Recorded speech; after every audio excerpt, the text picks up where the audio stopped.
This Yom, this day of rest, this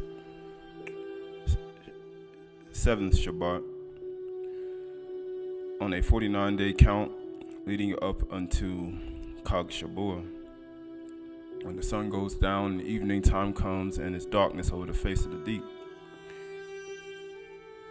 We come as people looking and hoping in our tikva, hoping for the revealing, the revelations in our thoughts, in our mind, in our inner being, that we may elevate in our thoughts and our mind and ride upon the wings of the wind, that we may be fed with our akla, our food, from the one who gives life and Chay, just like a waterfall that falls from the highest Shamayim when he pours out his water down to the earth.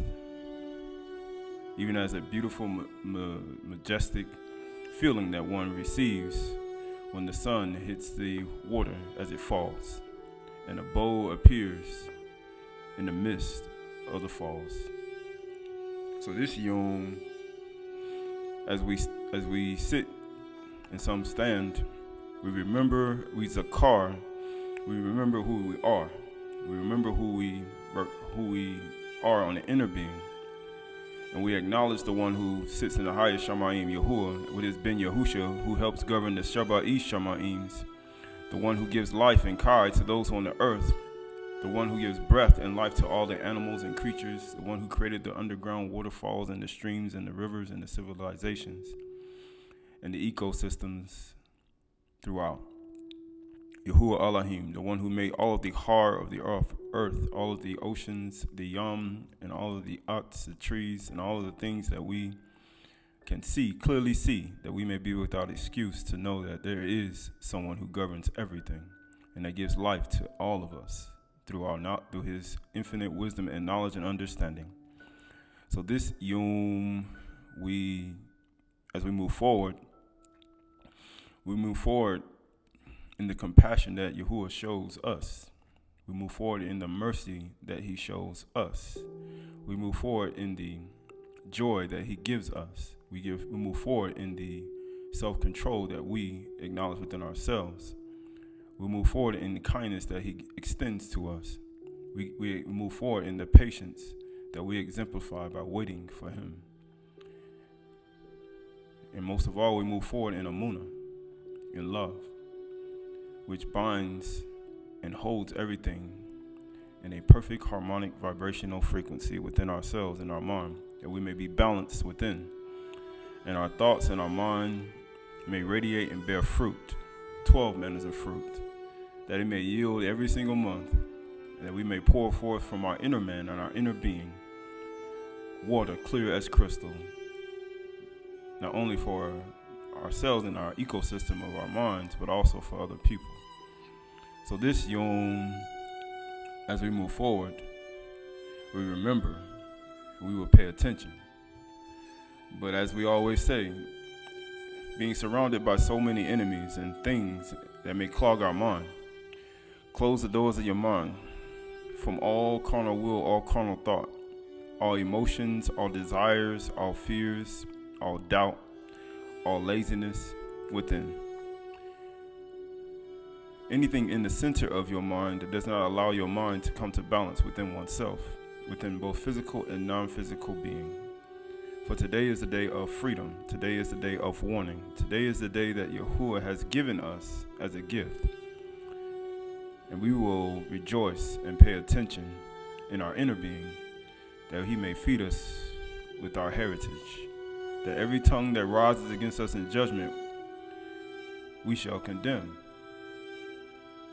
For you're innocent until proven guilty. We're innocent until proven guilty. Yahuwah is the only one who is not guilty. So this Yom,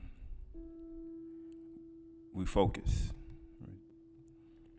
So this is Akkad Enoch, or you say First Enoch 49:1. It says, "For wisdom flows like water, And kabod is measureless. So you see wisdom and kukma come from the highest shamayim. It flows just like water that you see coming down from a mountain, flowing in the stream to give water to the animals and the plants and everything that you see.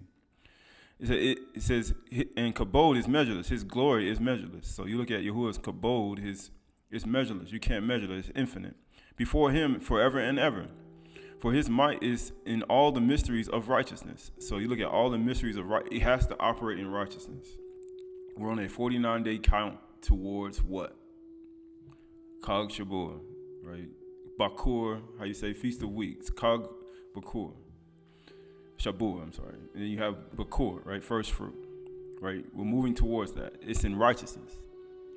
For his might is in all the mysteries of righteousness, and oppression will vanish like a shadow and having no foundation. So you look at all the oppression in the earth, whether it's in political environment, whether it's in the higher seats, whether it's in a congregation, whether it's in a confines of a religious, in a political establishment, it's all oppression. But he said oppression will vanish away once Yahuwah starts. His mystery started to get revealed and who really rules everything. It'll oppression. It'll move away. Since the elect one stands before Yahuwah, the master of spirits. Who's the master? Nobody say who's the Adon of spirits. His kabod is forever and ever, and his power unto all generations. So you look at all generations that's been here since Adam fell. Look at all the generations that happened from two becoming one. That's a many generations that have been generated. In him dwells the Ruach of wisdom. The Ruach which gives thoughtfulness, right? It gives your thoughts. It gives your thoughts within your intellect, in your being. The Ruach of knowledge and strength, right? The Ruach of those that have fallen asleep in righteousness, and the Ruach of those who fallen asleep in righteousness. So you look at our falling asleep with your righteousness carrying you to the actual soil. Just like a seed getting planted in the soil. Your righteousness carries just like that into the soil. And then when you go into the soil just like a seed, guess what happens? Then you have to rise up from the earth eventually. And then however your seed went into the ground, that's how your plant going to rise up in the earth when it's time to resurrect. So your righteousness has to carry you to the grave. And it's a continual practice till you go to the grave. It says the Ruach of knowledge and strength. The Ruach of those who, it says, here we go. He shall judge the secret things. And no one, guess what it says? And no one will be able to utter vain words in his presence. So anything vain, anything vanity that you've acquired in your life, he said you won't be able to utter that in his presence. Like when the judgment day, point on the man wants to die, after that judgment, he's not going to be talking about how much money you got, how much land you got, how many children you got, how many wives you got, husband, or anything like that. Anything natural, carnal, how much gold and silver you got, how many stones you got, how many cars you got, mansions, Bugattis, Lamborghinis, houses, doesn't matter. Toyota Camry, right? I got 3 Toyota Camrys. All that stuff doesn't matter. It says, for he is the elect one before Yahuwah, the master of spirits, according to his good pleasure. So guess what? And he judges the secret things. So we start looking at these things, right? We move in these things. We understand it. So this is 2 Ezra, Beth Azra, 1654, right? Or he say, behold, Yahuwah knoweth all the works of men, human beings, Adam, their imaginations, their thoughts, and their heart, right? So he knows everything you're thinking in your mind. He knows how one is fixed in their thought process up to this point. So we counted 49 days to get to this day. This is the 7th day. I say the 7th Shabbat.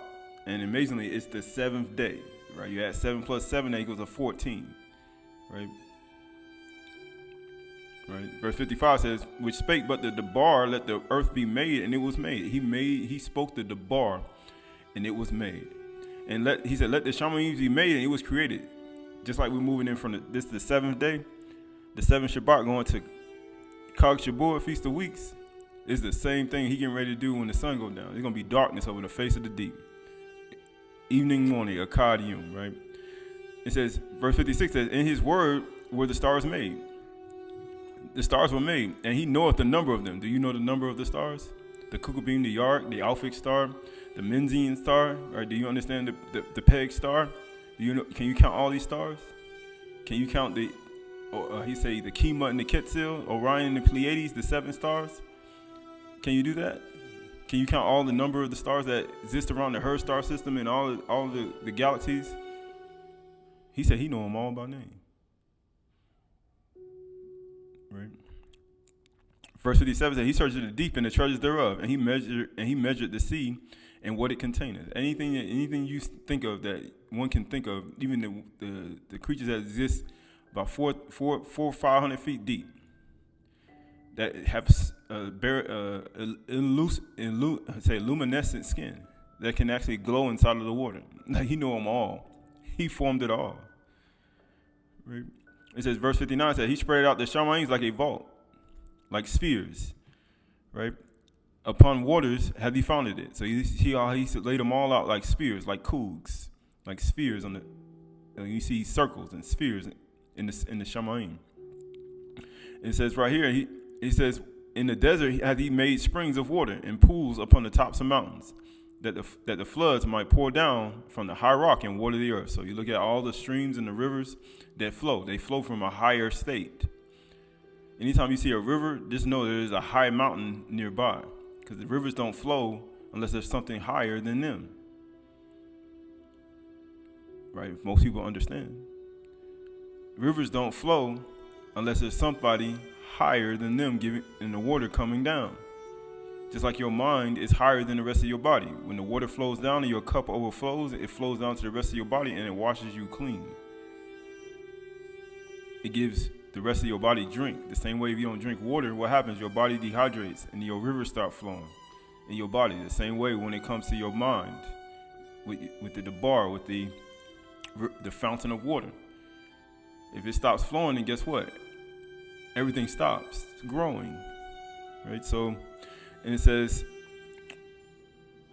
verse 61 says, he made man and put in his mind, his heart, his lab in the midst of his body, and gave him breath, Kai. He said, gave him the Shama, Ruach, Kai, and Binah. He gave him breath, life, and understanding.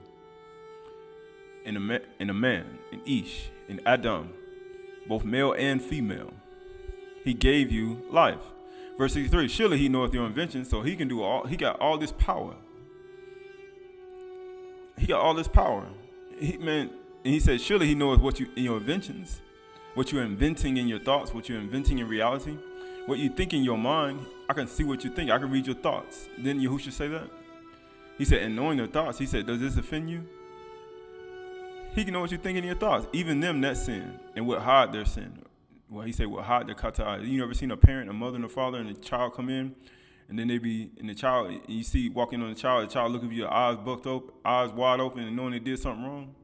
And then they be like, what you do? And he be like, I didn't do nothing.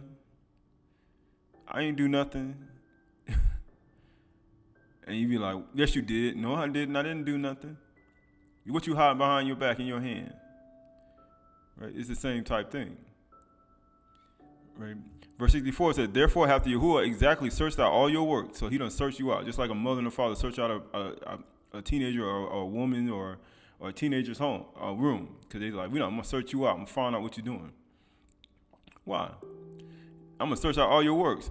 And he will put you all to shame. When you look at the word shame, you look at why are you going to put us to shame? He's going to put you to make you humble. I'm going to make you humble. Why? Because that's the only way you're going to be able to actually, how you say, acknowledge me. I got to make you humble.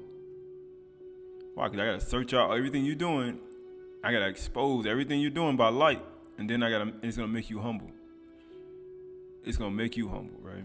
So this is Job 4 and 17. Can mortal man be aright before Yahuwah? Now you see, he can search out all our works. He could put us, and he can make us all humble and put us all to shame, which he can. Can man be pure before his maker? Can Adam be pure before his maker? You saw Adam try to sin and hide his sin. He hid in the bushes. He said, where are you, Adam? Just like a parent walks in the house. Where are you? Adam and Kuah hiding in the bushes. He's like, where are you? I know where you at. You supposed to appear before me. Where you at? Right? And he says, even his servants, he puts no trust. He don't even put no trust in his abad, his servants. He told Adam to keep it. He told him to keep the garden and, keep it and dress it. Which is those words are abad and shamar. It was just servants. He said, I don't even put no trust in my servants. You see what happened?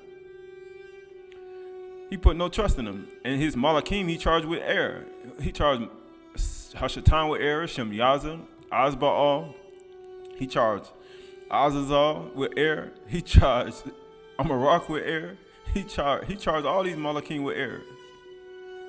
Satan, Hashatan, all of them got error. How much more those who dwell in houses of clay? How much more we dwell in Adama clay? We come from the Adama. How much more us? Whose foundation is dust, who are crushed like moth. You who don't put no trust in none of us. You know who Yahuwah trusts? Yahuwah trusts himself. Yahuwah said, I trust myself. I don't trust y'all. Why? Because just like you look at all the servants throughout the Torah, right? You look at all of them. You say, man, these people are doing them all right. Eventually, he's like, you start seeing error or doubt, right? Why? Because he was like, I can't trust y'all, right? But he said, if I can't do it. But he said, can mortal man be pure? Can he? Mortal man can be pure. You can't be his servant again, but there's only one who can do that. There's only one who can actually give you that ability. This is Job 22:2. Can a man be profitable before Yahuwah? Can you be profitable? Like something that can bring equitable value? Surely he who is wise is profitable to himself. He said, man, you wise for yourself. He said, yeah, I'm profitable myself. Is it any pleasure to the Shadi or Almighty if you are in the right? Right? Or is it any gain to him if you make your ways blameless? He's like, making yourself right and blameless. Who is that is that pleasure to Yahuwah? Like, you start looking at yourself. He said, it is for your fear of him that he reproves you. That's the only reason he's doing it. And enters into judgment with you. That's the reason why he said he reproves you, because you fear him?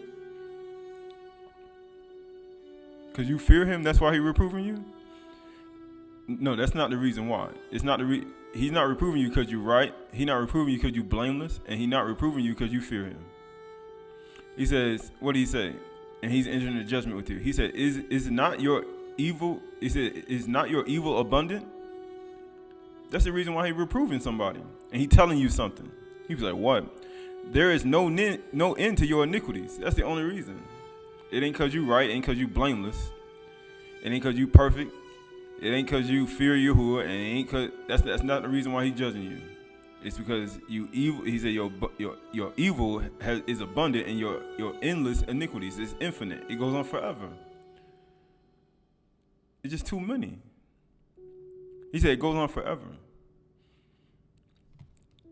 This is Psalms 147:1. Praise Yahuwah, for it is good to sing praises to our Elohim. For it is pleasant, a song of praise is fitting.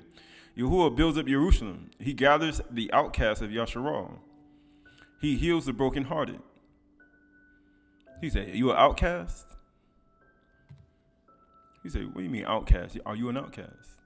He said, I'm gathering in the outcasts of Yasharal. He heals the brokenhearted. Because when you get outcast, you got a broken heart. That's not, people say, I feel great. I'm an outcast from people that believe, that claim they believe, or Yasharal, or outcast of a team, or outcast from a certain place, or getting cast out. That don't feel good. You're brokenhearted. Now, if you say, I ain't brokenhearted, then you're lying to yourself. He said, and bind up their wounds. Wounds. Right? You ever been dumped by somebody? You ever been, he would say, I was good to this person. This person divorced me. He's like, man, you brokenhearted. You're an outcast. That person cast you away from them. He said, you're brokenhearted. He said, he binds up the wounds. Guess what he says? He determines the number of the stars.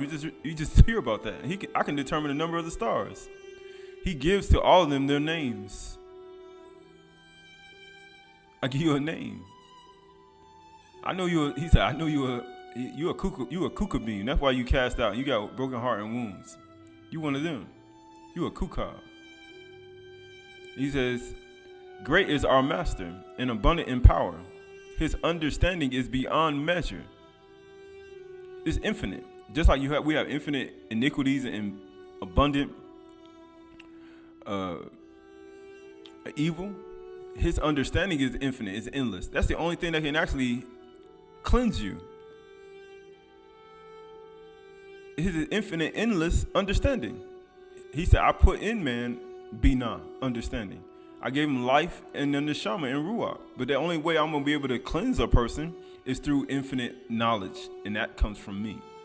Just like rain and snow. Yahuwah lifts up the humble. He said, I'm going to put you to all this shame. I'm going to put you to humble. He said, I'm going to lift you up. I'm going to lift up the humble. And then he said, I'm going to cast the wicked to the ground. Why he going to cast the wicked to the ground? Because I want them to be humble too. So you're already humble. I'm going to lift you up. And then the wicked, I'm going to cast them to the ground. I'm going to put them to shame. So they can elevate back up to their higher self, to their higher consciousness and who they are. That's the whole point. So the word for beyond measure, he says understanding beyond measure is mispar, right? It's mispar. It means infinite, right?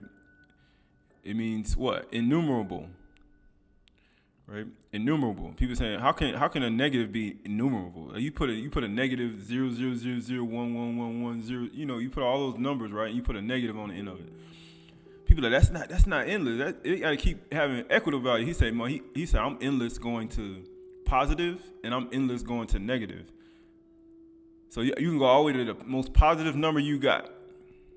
He said, I'm infinite past that. You can go to the most negative number you can find. He said, I'm infinite past that. My understanding is limitless. That's how great Yahuwah is, right?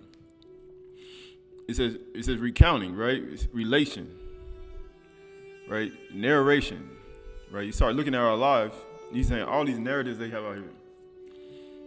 Man, he said, man, Yahuwah got so many narratives you can't even imagine. He can throw you in a whirlwind of narratives.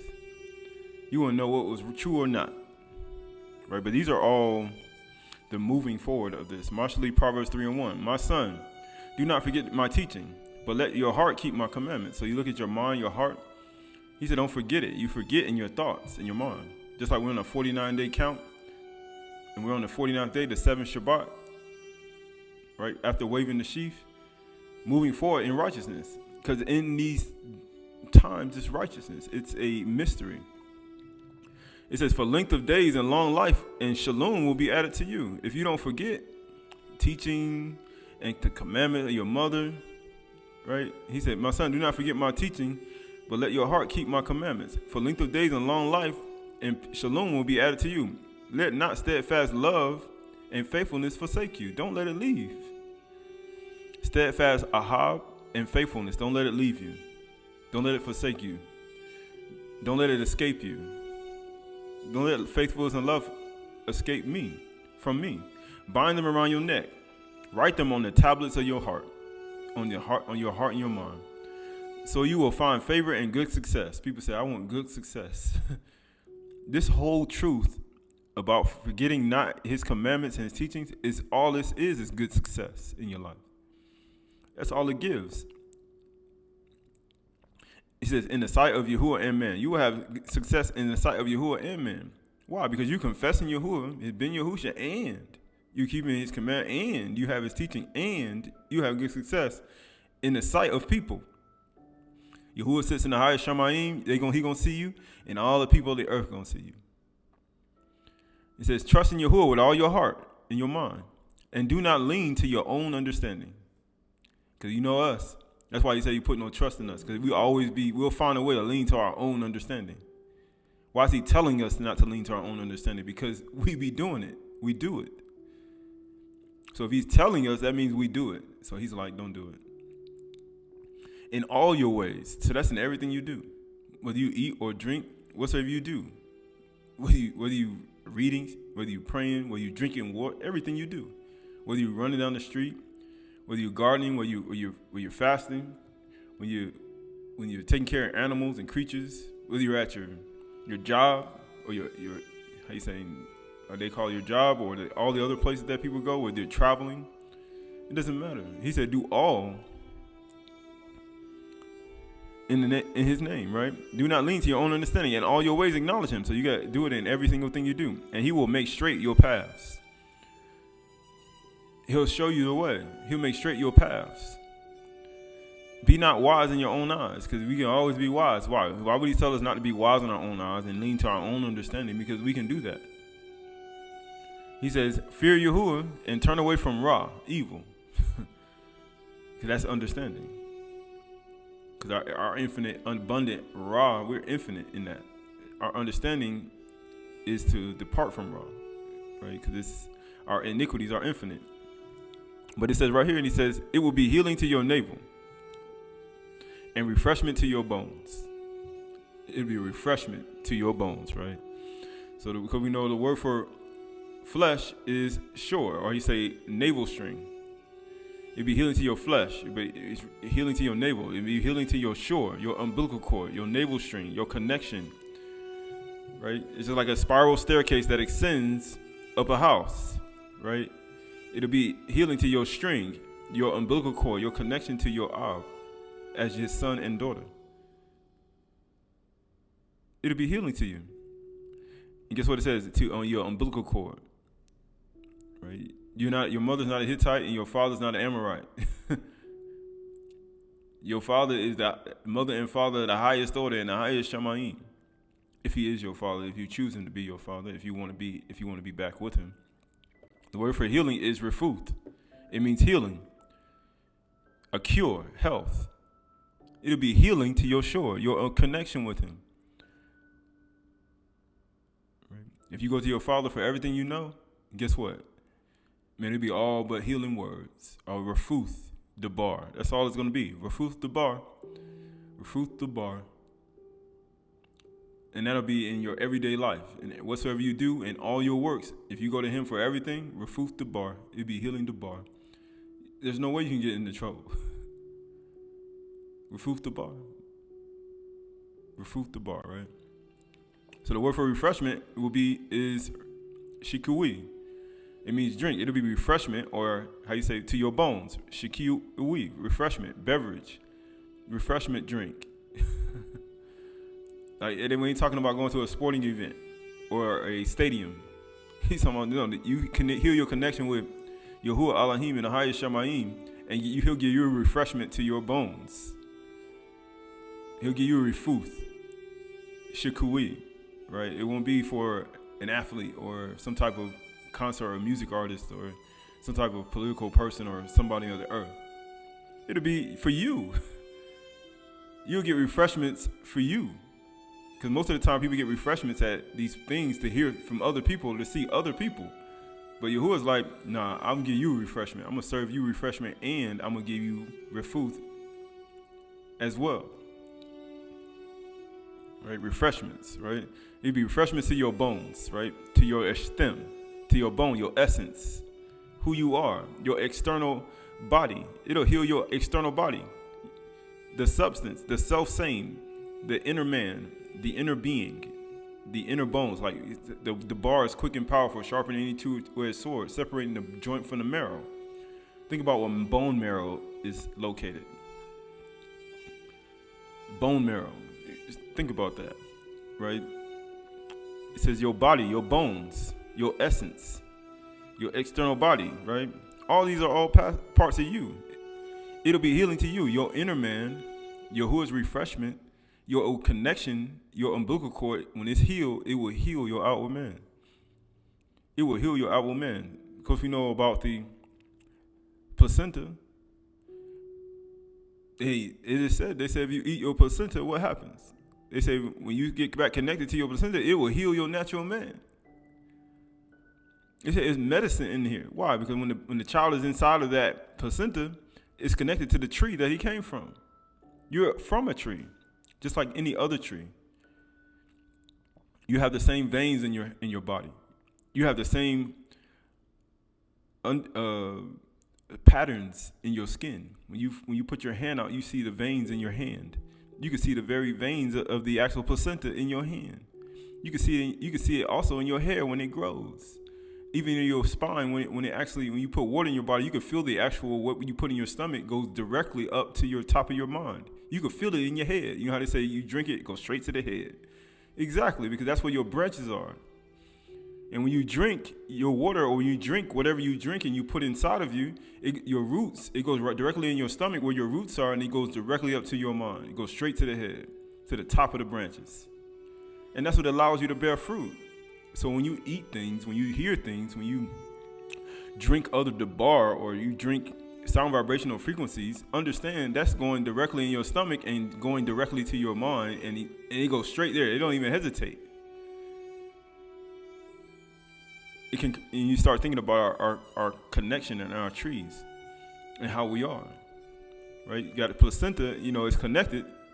And people say, what is a tree of life? When that child was in that placenta, it was like a life for that. It was a life source for that child, and that connection to the highest, to the mother, was actually the nurturing of the child. Whatever she ate, the child ate. So if your connection goes back to Yahuwah, whatever he eats, you eat. Right? You see how simple that is? Whatever he eats, you eat. So Yahuwah is all rafuth,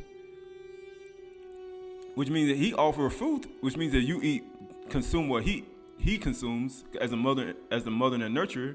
Then guess what happens to you? You healed, and your outward man healed, and length of days and long life will be added to you. It'll be healing for you. Rafuth. Right? So you look at as above, so below. You gotta keep this in mind too, for the end of this.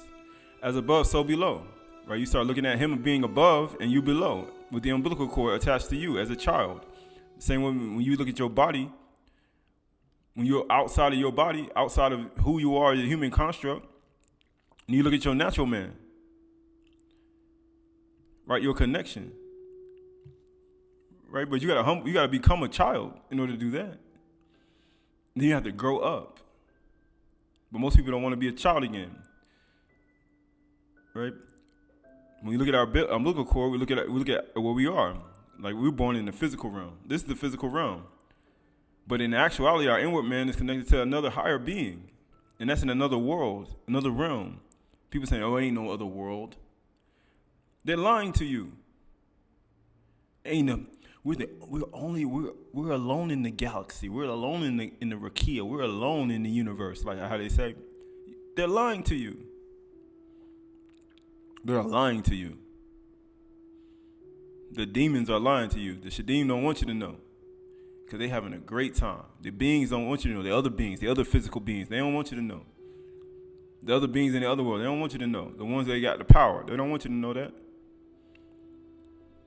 Right? Divine forces, right? To get back connected. That's the whole point. Right? So we look at nature, we look at trees.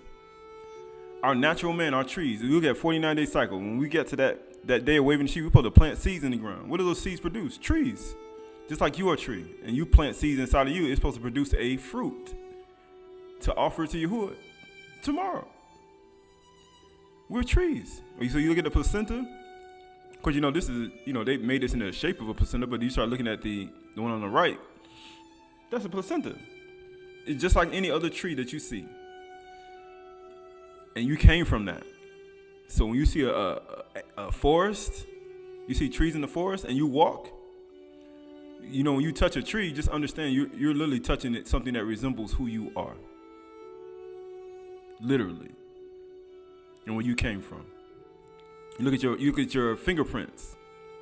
Your fingerprints in the shape of a sphere. And those spheres, you're having a different fingerprint from everybody else. Amazingly, the fingerprint companies and the databases know this. That's why they take your fingerprints. They know that you're a tree, and your tree has a what? It has a code. It has a sequence. And each strand tells you how old you are. Amazingly, when you start looking at the trees, they go by the center strand, and they count from the center all the way out to see how old the tree is and how long it's been here. People say, how you know? No. How you know that? But that's how they do it. And when you cut a tree, you can actually see the fingerprint of the tree. And that's where you come from. You look at your lungs. The way you breathe, the air you breathe, you got to breathe. Just like when you breathe in, you breathe out. The tree breathes in and breathes out outside. It breathes in certain air and it breathes out good air. How you know it breathes out good air? When you breathe, they have CPR, they call it, right? When you breathe in, that person breathes out, you pump the air out, then you breathe in good air to that person. And it comes from inside of you. You're just like a tree. You give life. That tree gives life outside. It gives life to you as well. Right? So you look at the leaf. The leaf in shape of the very veins in your body. Even your human heart and your blood vessels in your body, it's the same way. It's just like any other multiverse, or they call it the multiverse. You see them traveling. You see them, it look like organs they traveling through. Right? You see rivers and streams. They're just like veins in the body. Just like veins in the body. Just like the hair on your head. People have afros. Hair on the head, or straight hair, or anything like that. You see trees with straight hair in the world too. Just like you see afro trees out in the world. They got puffs. You got straight trees too with straight hair. Right? All these trees exist. Right? Matthew 18:2. As in calling him a child, he put him in the midst of them and said, truly I say to you, unless you become like children, you will never enter the Malkut. You will never enter. Whoever humbles himself like a child is the greatest in the Malkut. That's why he said he's going to lift up the humble. I'm going to lift the humble up. I'm going to allow them to grow up. But I'm going to cast all the people who think they've grown to the ground, that I may lift them up too. He says, whoever receives such child in my name receives me. But whoever causes one of these little ones to believe in me, to sin, it would be better for him to have a great millstone fastened around his neck, and he'd be drowned in the depths of the sea. He said that'd be better. Verse 9 says, and he took a child, 9:36 says, and he took a child and put him in the midst of them. And taking him in his arms, he said to them, whosoever receives one such child in my name receives me. And whoever receives me receives not me, but him who sent me. Right? So you look at this in connection with your cord and getting back connected with Yahuwah and your Ab, your mother and father, and then guess what you are? You're a child. You're like one of his children. Verse 10, Mark 10:13 says, and they were bringing children to him that he might touch them. And the disciples rebuked them. They're rebuking children. Just like people see today. They're rebuking children. But when Yahushua saw it, he was indignant and said to them, let the children come to me. What are you doing? And do not hinder them, for such belongs the Malkut of Yahuwah. Truly I say to you, whoever does not receive the Malkut of Yahuwah like a child shall not enter it. You can't even go in. You got to receive it like a child. So how does infant child receive it? They're connected through an umbilical cord, and they receive the debar, the refuth, the refreshment of their step to their body from Yahuwah, from his father. And the food is Yahuwah, Yahushua Mashiach, that he feeds them with. His word. That's how they entered in. And that's the only way you can get in. You got your inner child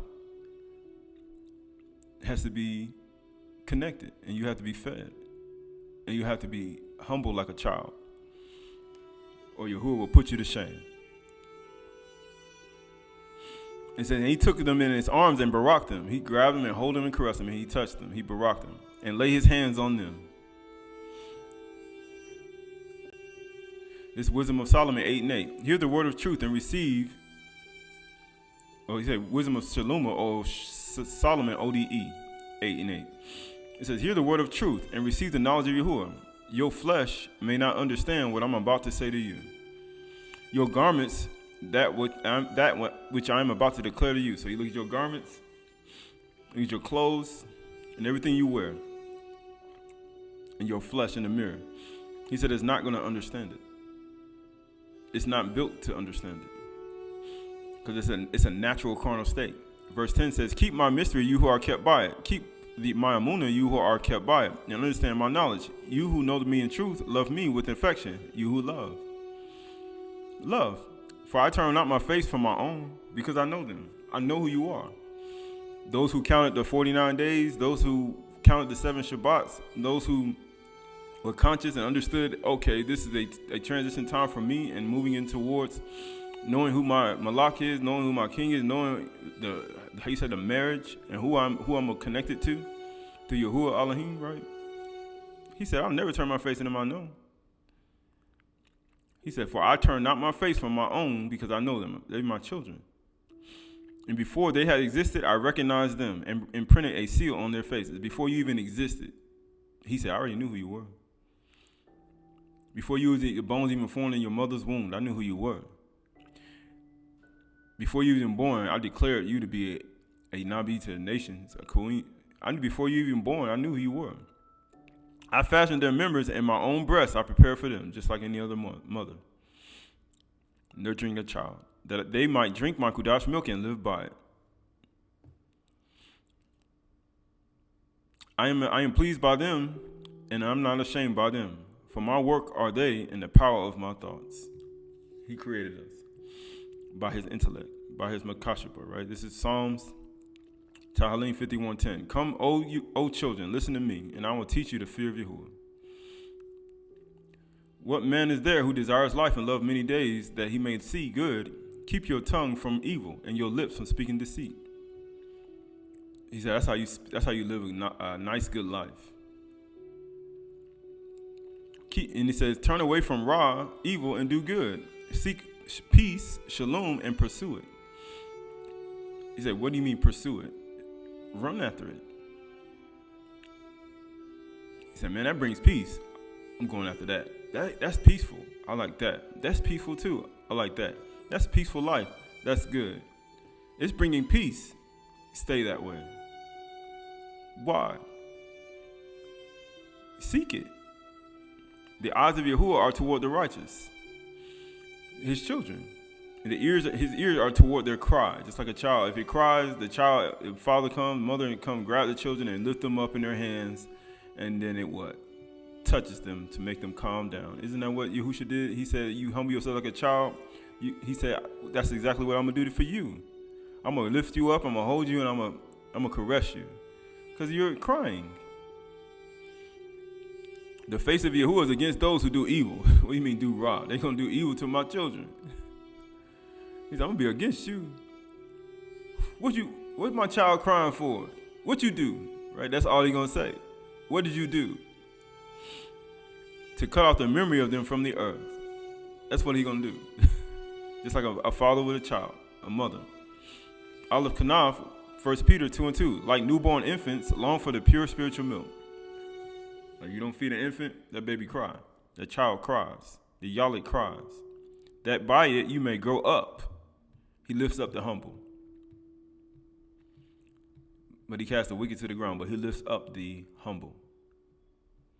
You may grow up into salvation. If indeed you have tasted that Yahuwah is good. Right? This is Ode to Solomon, ODE 7. My joy is in Yahuwah, and my course is toward him. This way of mine is beautiful. It's Yafa. Yafa, right? And it says, for there is a helper, a czar for me, Yahuwah. It says, he has generously shown himself to me in his simplicity, because of his kindness has diminished his grandeur. He became like me that I might receive him in the form, and he considered like me that I might put him on. And I trembled not when I saw him, because he was gracious to me. Like my nature he became just like us. Humble like a child, like tree, bearing fruit. He did. He became just like you. Like my nature he became, that I might understand him, and like my form, that I might not turn away from him. That's why he said, I'll never turn my face on him. I know. He said, I'm not going to turn away from somebody that came like me, that put on the same form like me, and showed me things that I never knew. Why would I turn my face from him? He said, the father of knowledge is the word of knowledge. He who created wisdom is wiser than his works. He wiser than everything you see. He created wisdom. He created wisdom. He wiser than you. His understanding is infinite, both negative and positive. Like it just going forever. It says, he who created me when yet I was not knew what I would do when I came into being. On account of this, he was gracious to me and in his abundant kind, and allowed me to seek from him and to benefit from his sacrifice. For he it is who is incorruptible, the perfection of the worlds and their father. That's who he is, right? Tehillim 1:11 and 2. Great are the works of Yahuwah, studied by all who delight in him, delight in them. Full of splendor and majesty is his works, and his righteousness endures forever. Right? So the word for studied is darash.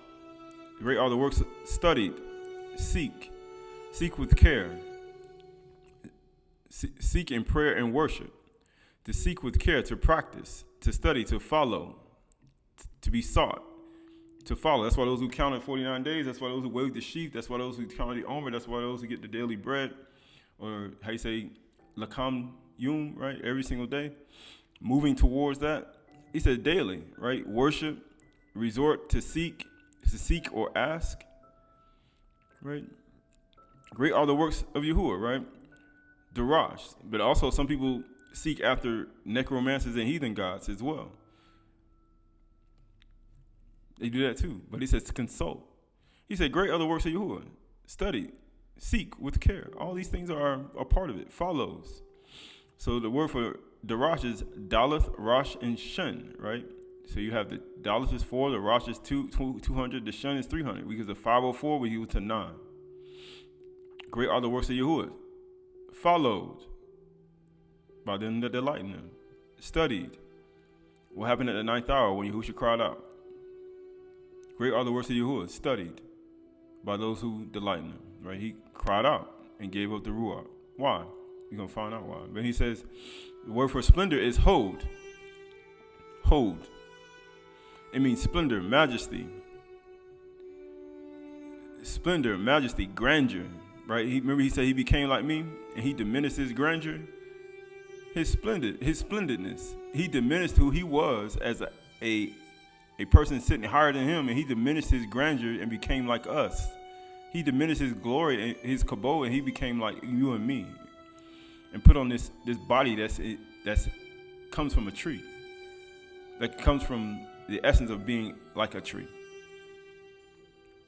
that can bear fruit, that can yield fruit, that can die as well. The branches can die. All these things can happen. But he said his calmness, his beauty, his honor and majesty, his authority. He diminished his authority. His majesty, his splendor. He even diminished that. Right? The word for majesty, he said splendor and majesty. The word for majesty is hadar in that verse. Hadar. His splendor, his honor, his magnificence, his beauty. You know, all this is doing with beauty. Beautiful, yafah.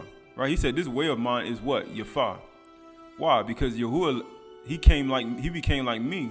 So therefore he became like me so that I can be beautiful like him. He came in the form of his son, Yahushua, in the physical reality. He became like us, just like us like trees, came from like the same composite, and he demonstrated that we may be beautiful just like him. Excellency, glorious, ornament, splendor, majesty, majestic. Right? All these things they draw people with today. They put these words on what?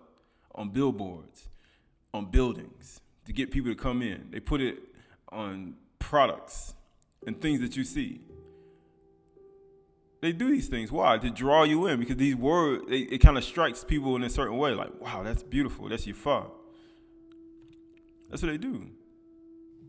Hadar, right? Yeshayahu 55:11.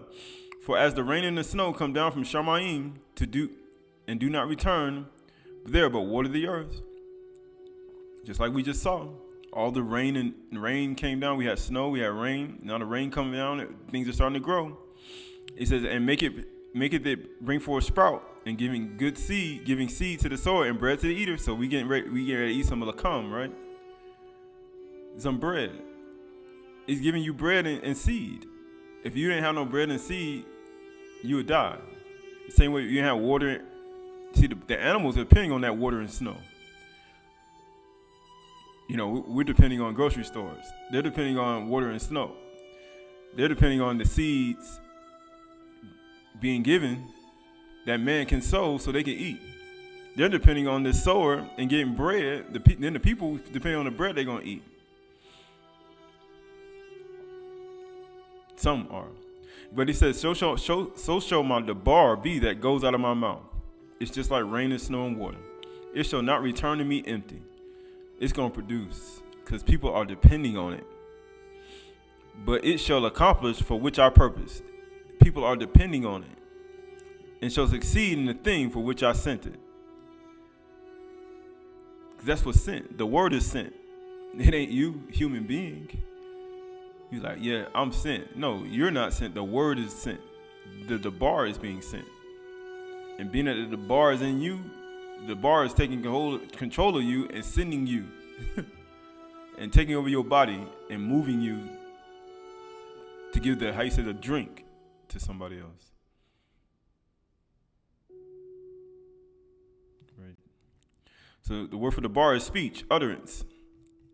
Right, of course, it's utterance, it's words, it's judgment. Sometimes even to give judgment, language, commune, disease, it's promise. The word is his promise. It's speaking thing. Right? Whenever you speak, matter. Right? Speak something, right? So we look at the bar, Daleth Bith Rosh. Daleth, which is door, Ba'ith is house, Rosh is mind. The door of the house of the mind. Because it's going to knock at your door. Your mind, just like if somebody knocks at the door at a natural house, it's going to knock at your door. You got Daleth is 4, Bith is 2, and Rosh is 200. Equals to 206 is the 8. We know what eight is, right? Circumcision. Right? We know what 8 is in Aleph is ket or kath, right? What does that mean? Ascend and descend. It means it's a ladder. Right? What is the bar meant to do? It goes from the top of your head to the rest of your body. It goes up and down. Why? Because it's there to, either judgment, correct? It's to either give you the promise. Because remember, your connection is healed now. So therefore, the bar, the food comes and it descends to you. And then when it descends to you, guess what you're supposed to do? You're supposed to send something back. What do you mean send something back? Send something back. Just like any call a receiver. I call, you send something back. Let me know you received it. Yahuwah, right? You look at Yahuwah, and guess what? The bar comes from Yahuwah. It comes from his mouth, comes through the umbilical cord, hits your body. You receive it, and then guess what? You receive it. If everybody don't receive it, but you receive it, and then guess what? You send something back to the one who gave it. Yahuwah, you got Yad Ha-U-Ah, right? It was an 8. Amazingly, you got 2 8s here. The bar, Yahuwah's word is the bar, and his 8, right? What does that mean? Ascend and descend. It's constant communication. It's a constant connection, a constant communication. The bar comes from Yahuwah, it connects to you, it goes back up, sending and receiving. Right? You add 8 plus 8, what do you get? 16. 16 plus 1 is 7. 7. Right? Matthew Proverbs 8 through 11. All the words of my mouth are righteous. All Yahuwah's Amar, the bar, is righteous. There's nothing twisted or crooked in them. They are all straight to him who understands, he or she, male and female. And write to those who find knowledge. Take my instructions instead of silver, and knowledge rather than gold. Wisdom is better than jewels, and all that you may desire cannot compare with her. So anything you want, you can't compare it. I don't care how many things that one can have in this life. You can't compare it. It's infinite. It's endless. It's mikpar, right? It's endless. The word for words is amar, utterance, speech, promise, command, appointed unto you. It's his promise. Word for crooked is ikesh, distorted, false, crooked, or perverse. All the words of Yahuwah is not distorted, it's not false, it's not crooked or perverse. Why would he feed his children something that's like that? He would not do that. Yahuwah is not going to do that. He's not. I'm not going to do that to my children. Word for straight is nakuak, very straightforward, equitable, correct, integrity, uprightness, innocence. That's what Yahuwah's word is for his children. It's straightforward, equitable, correct, integrity, uprightness, and innocence. That's what he gives, and it's his promise. Yahuwah is not going to distort you. He's not going to make you crooked, and he's not going to make you. It's forward, and it's not going to be forward. It's not going to be perverse. Right? You look at all the perverse things in the world, and all the crooked things in the world, all the distorted, twisted things that people say. He said, Yahuwah not going to do that. This is the word, because you know that word for utterance is a mer, spelled with an aleph and a meme and a rush, because we know it's speech, utterance, word. That's what he speaks. Just like the bar.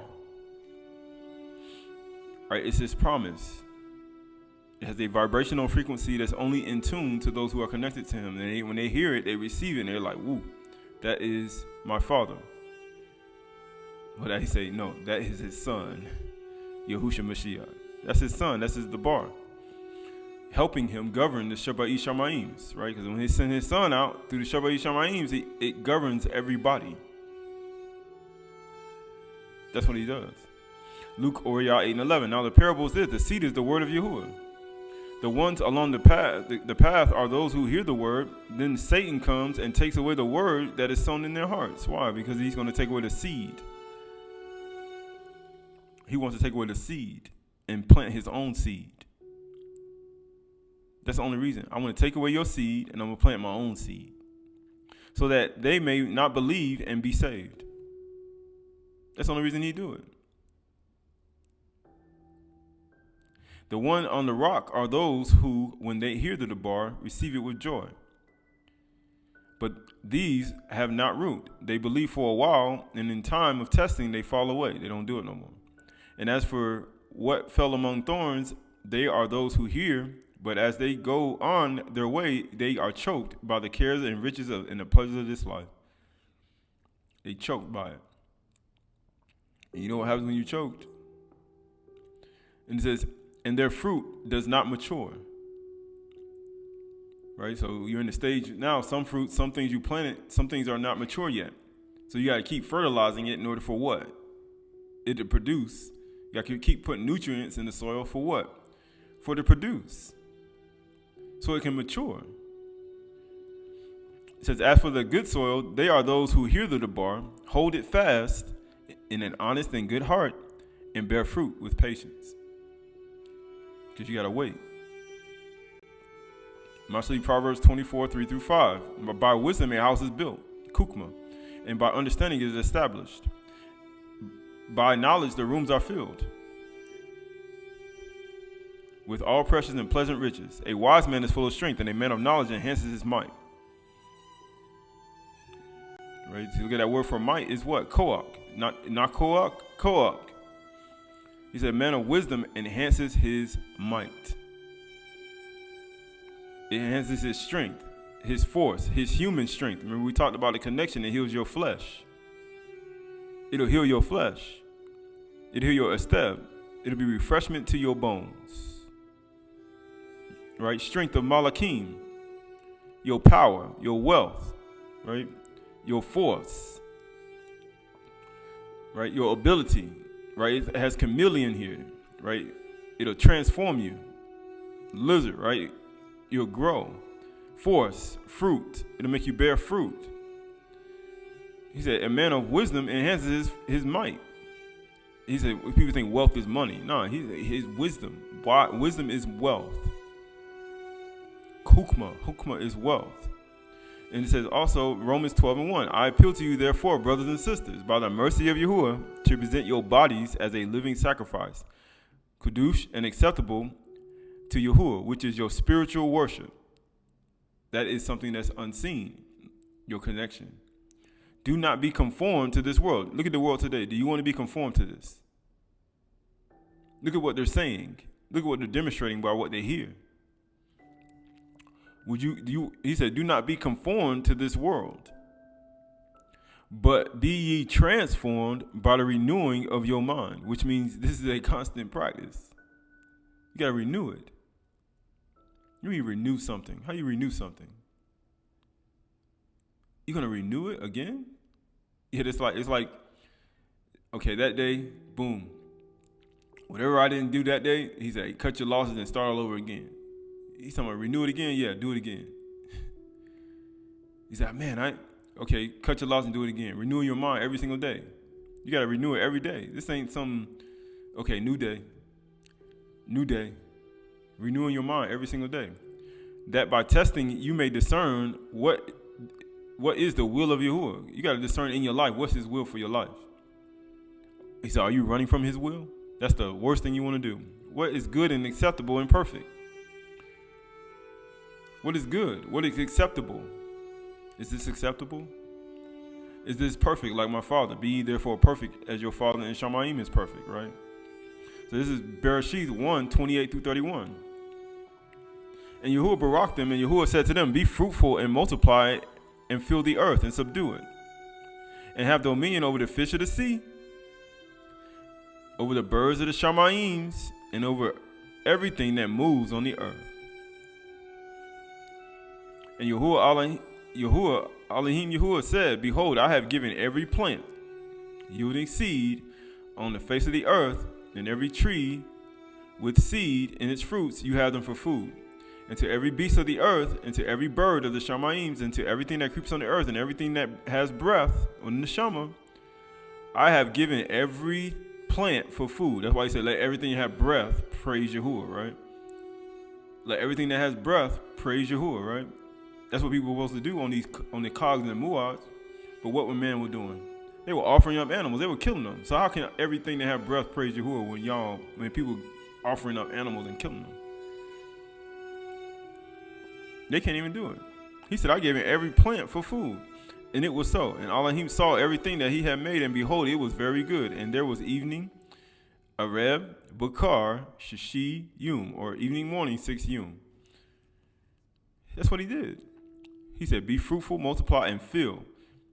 He said, and every herb plant yielding seed is for food. And he said, dominion over the fish of the sea, and over the birds and the shamayim, and over every living thing that moves on the earth. If it's moving, you say you dominion over it. If it's moving, it was moving. Right? Even trees move. People don't think trees can move. Yeah, they can. But it says right here, and it says, word for fruitful is Parach. Be fruitful and multiply. To bear fruit. To bring forth fruit. To branch off, to bear fruit. To show fruitfulness. To cause to bear fruit. That's what it's for. That's what it's for. To bear fruit. You're supposed to bear fruit. To be fruitful. You have to. He commanded you to do that. You must. He said it's easily attainable. The word for multiply, right, is rabah. He said be fruitful and multiply, right? Parah rabah. To become great. When you're talking about great and with an arrogant way, like everybody know my name type great. He's talking about multiplying. When people consider great as, a lot of people follow me on Instagram, or great is like somebody doing this or somebody doing that. No, we're talking about you're multiplying things around you. Everything you touch is multiplying. The things you're doing is multiplying. You're increasing. It's not for like a boast. It's things are multiplying around me. He says become much. Right? That's all it is. It says to increase greatly and exceedingly. That's what you're doing. Whether it's in wisdom, knowledge, understanding, whether it's in things you acquire in your life, or whether it's, some people say, you have silver and gold, or your things that you put your hands to do is starting to increase. Children, he's saying be crude, to increase, to grow up. Are you talking about I'm gonna lift up the humble? I'm gonna lift up the humble to grow up. To increase. That's what he's going to do. I'm going to lift up the humble. I cast the wicked to the ground, because the wicked going to get this stuff. They're going to use it to worship idols. They're going to use it to boast about themselves, say how great they are. They're going to use the knowledge or whatever wisdom and understanding to get money, to steal from poor people. Right? All these things that he can say, I'm going to cast you to the ground. But the humble, I'm going to lift you up. I'm going to let you grow up. Because you heal your connection with me. You're refuth, right? You're estev, right? I'll give you refreshment to your bones. So the word for fill the earth or fill the earth is malay. Malah, or you say malay. So most people, they would say male. It has male. It looked like male, what they give you, but it's malay. Malah, right? It means to be full, fullness, to be accomplished. Right? You think an accomplishment to plant a seed and then you get 75 seeds after that, after you allow it to grow up and then it grows into more seeds? You don't think that's an accomplishment? Most people don't see that as an accomplishment. It's like, man, that's one seed and it produced 1,000 more seeds, which allows me to produce 1,000 more plants. And those 1,000 more plants produces what? More food, not only for me, for my family, but for the animals as well, and for the poor, all at the same time. You see how people saying be fruitful and multiply. You don't think like that. For me, for my family, for the animals, and for the poor. I'm able to help a lot of people just by one seed. That one seed can help a lot of people. But man, Adam, they don't want to sow no seed. They say they can help a lot of people. You have no idea. He said one seed can produce 8 branches for food for 8 people. And he says what? To fill the earth, to be full, to fill it. See, people, math is all off. People think their math is great, but their math is off. So off. Right? Word for tree is 8ths. Like, use these words in your life. 8ths. Why? Because these words have equitable value. It brings more water. The nutrients that come from speaking these words, 8ths, and saying these words will produce more in your mind. It will produce more fruit in your mind. Right? You got tree, wood, timber, stock, plank. Right? Talking about a tree, 8ths, right?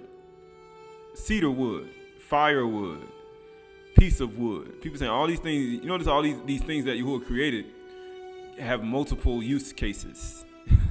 You know how they say it has multiple use cases. You can use this for this and this and that. It has multiple use cases. You say, what do you have to be? You have to be just like that. You're a tree. You have to have multiple use cases. You say, I ain't got no dead branches on my tree. I say, okay, check your tree. Cut it off.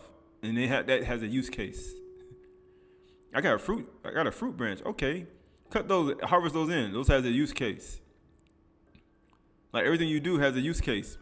You just don't waste things away. It's like a person cutting them, like you take a banana or cucumbers or things you waste, you throw it in the compost pile. We don't waste things, right? You put it in and boil it in water and you make it into fertilizer and you put it in your plants. Like nothing just there. Everything has a use case. My hair that I cut off, everything has a use case. People don't even think about their hair. They be like, yeah, I got my hair cut off. I cut my hair. I just throw it away. I say, you can use that to start a fire. Right? People just think everything, just throw it away. We don't think like, okay, what can I use this for besides just throw it away? Right? It says tree, right? Firmness, hence, wood, sticks, tree, right? That's what it's used for. Everything has a use case. When you start thinking on use cases, like what can I use this for? Then you won't waste things. People saying why? Because this is the intellect and wisdom that he gives from the beginning. This is what he gives from the beginning. Bereshith mind. Right? The word for plant is eshev. It means herbage, green plants. Glisten green. Right? If you planted some seeds, when they weigh the sheath, you have some green plants, right? Green herbs, plant, vegetation, herbage, grass, green herbs, grass, right? All these things, right? This is why people can steal people money in tithes and offerings. Why? Because nobody's doing what they're supposed to do from Bereshith. So that's why people get mad. We ain't got to give you money. They all upset. When in actuality, it's just the fact that you forsook Yahuwah. So who you getting mad at? You should get mad at yourself. This ain't got nothing to do with Yahuwah. Like, you should get mad at you.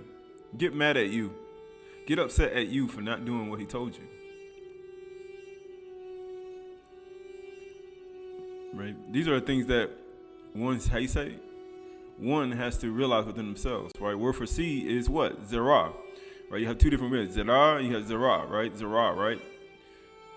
Which they're both spelled the same, but you start looking at it, right? And it says what? To scatter seed, right? So he get rain and snow, give you seed to the sower and bread to the eater. So what are you supposed to do with the seed? He said, be fruitful and multiply and replenish. You're supposed to scatter the seeds.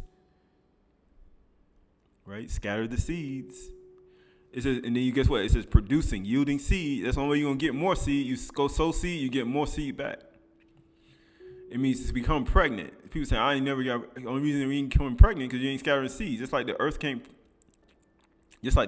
produce anything if you don't put a seed in the ground.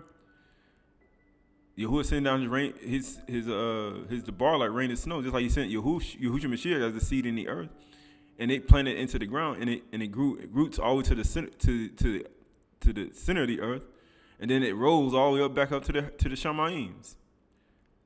Yahuwah been sowing seeds from the beginning to become pregnant, to produce seed, to sow, to plant, to fruitify, to fruit plant.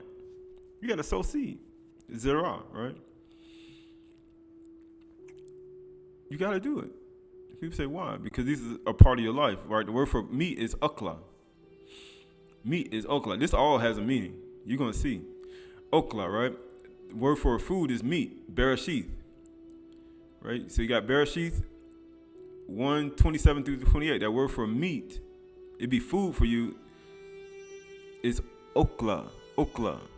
It means food, eating, devouring, consuming. It's by wild beasts, because animals supposed to eat that, plants too. Of judgment. Remember we talked about how his word come down like judgment. And he said, it's because you righteous, because you blameless, that I'm judging you? No, it's because you're endless. So that the bar goes in to judge you as well. But these seeds that go in, it's food for you. He said, I want to be judged, right? Food, consume, devour, meat. Right? People say they eat food and they just throw it away. It has a use case. That's why you gotta have animals around. When you can't eat, I can't eat all this food. Guess what you're supposed to do? I can't eat all this food in my plate. Just throw it away? No. It has a use case. Go give it to somebody else.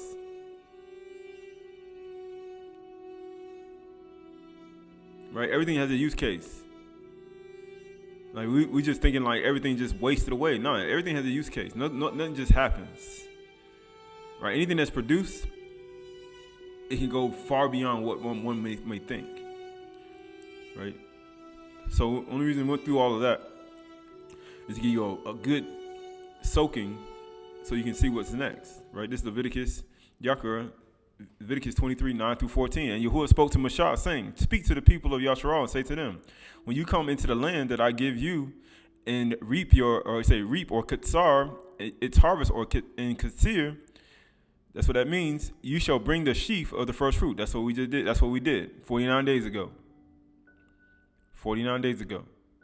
Of your harvest to the priest. He says first fruit to your harvest to the priest, Kahan. And he shall wave the noof. He said wave or noof the sheaf. He said or omer before Yahuwah, so that you be accepted. We talked about waving the sheaf and why that sheaf had to be waved so we can be accepted. Because had that sheaf not been waved by the priest high above the people on totality on the cross, we will not be accepted today. Right? Aluma. So on the day after the Shabbat, the priest shall wave it. That's what we did. How you say you fulfilled that in your life? How you say this day has been fulfilled in your ear? We did that. And on the day when you wave the noof or the sheaf, you shall offer a male lamb without blemish as a burnt offering to Yahuwah. Yeah. And behold the Lamb of Yahuwah who take away the sin of the world. It says the grain offering with it, with 2/10 of an ephah of fine flour mixed with oil. Notice we got flour and oil always in our offering. a food offering to Yahuwah, a pleasing aroma, right? Pleasing aroma. And a drink offering with it shall be of wine, right? A fourth of a hin. And ye shall eat neither bread nor grain or parched or fresh until this same day, until you have brought the offering of your Elohim. It is a statute, a kuppah, forever throughout your generations. So you start, when we did this, we understood that we could not eat ordinary food or things that we normally would eat until we done this, right? Teaching us discipline, teaching us how to hold back our appetites to fulfill and to put Yahuwah before us, before our natural man, because our flesh and our garments ain't gonna understand this, right? We did this, but when we start looking at it, we said the word for reap is katsar. He said when you reap your harvest, to be short, to be, because he said when you reap your harvest, to be short, to be impatient, to be vexed and grieved, because that's what that passage represented for us. It's like, man, I can't go back and do what I normally do anymore yet. It grieves you because you got to go back in the field and you got to do the same thing again. Like, nobody likes to work. They don't like to follow. They don't like to work. They don't like to do these things. How you say darash? It says to reap or harvest. It don't stop. Like, people think, oh, after tomorrow we offer the first fruit, we stop working. No, it still keeps going. You still keep doing the same thing. And it says to dock, to harvest. Right? That's what it means, right? The word for harvest in Leviticus 10, you have reap and you have harvest. This harvest is katsir, not katsar, katsir. It means to harvest. It means to reap. Sever, that is to harvest, to reap. That's what we're doing. To reaping harvest. That's what we're doing now. Right? So the word for sheaf is what? Omer. In this verse is Omer. It's to heap, to sheaf, right? The sheaf. Omer, dry measure. Like people use dry yeast to allow bread to rise, right? All these things, right? These are dry measure, sheaf, right? Guess what it means, right? It means iron. You got the Omer, you got iron, because this is spelled with an iron. This ain't Omar. Omar is spelled with an olive. This is spelled with an iron. You got Meme and you got Rosh. Because we had 49 days of counting Omer, right? Right, you got Ayin, Meme, and Rosh. 70, 40, and 200. We use the 310, we use the 4. Right, we know the 4 corners of the earth. You got 4 corners. Right, you say 4 quadrants, 4 transition times, so the 4 seasons. Spring, summer, fall, winter. Right, we have the, right? Then you start looking at the what? Ayin means sea, water. Right? Meme means water. And Rosh is head, chief, mind. Right? See the water for the mind. Right? Because we talk about his word coming like rain and snow. It's just like water. Wisdom drop down like water. See the water for the mind. Because you got to water your thoughts, your mind. Right? It's an omer. And this omer is something you do every single day. You got to water yourself, water the mind, right? So the word for first fruit is rashith in that verse. It's the first, the beginning, because it was the beginning of the count. I'm just reviewing it so you can get this fresh in your mind so we go to the next part, right? Is what? The beginning, the first. Just like tomorrow, what is tomorrow going to be? The first day of the week, a cod. It's going to be after the 7th day or the 7th count or the 7th Shabbat. It's Chag Shabua, the first day. The Rashif, the beginning. Right? So the word for wave is what? Nuf. Right? You know, the world uses these words for other things, but it says to move to and fro, the wave. To move to and fro. To vibrate up and down. Vibration, right? Rock to and fro. You gotta move, lift, perfume, nuf, sprinkle. You ever seen somebody spray cologne, but until they start moving, that's when you smell it. To quiver, to strike, to wave, to shake. Right? Right? They have dances in the world where they do shaking. They gotta shake, shake, shake, shake, right? They make these songs, right, so you can shake, right? What are they doing? They're trying to get you to wave your sheaf. How you say noof? Noof, right? Because you got Nuf, you got Noon, you got the Wa, and you got the Kuf.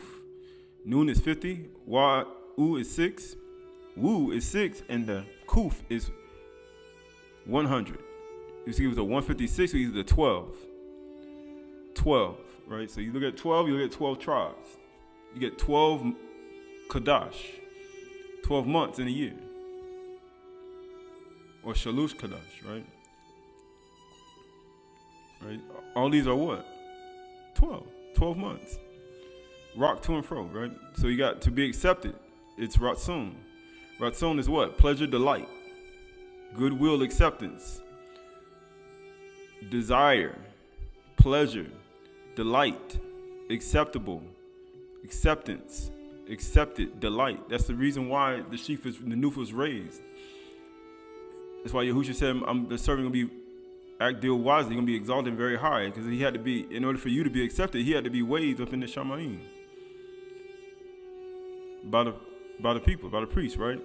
Leviticus, word for pleasing is what? Nekowak. And that verse is nekowak, a pleasing aroma, quieting, soothing, tranquilizing.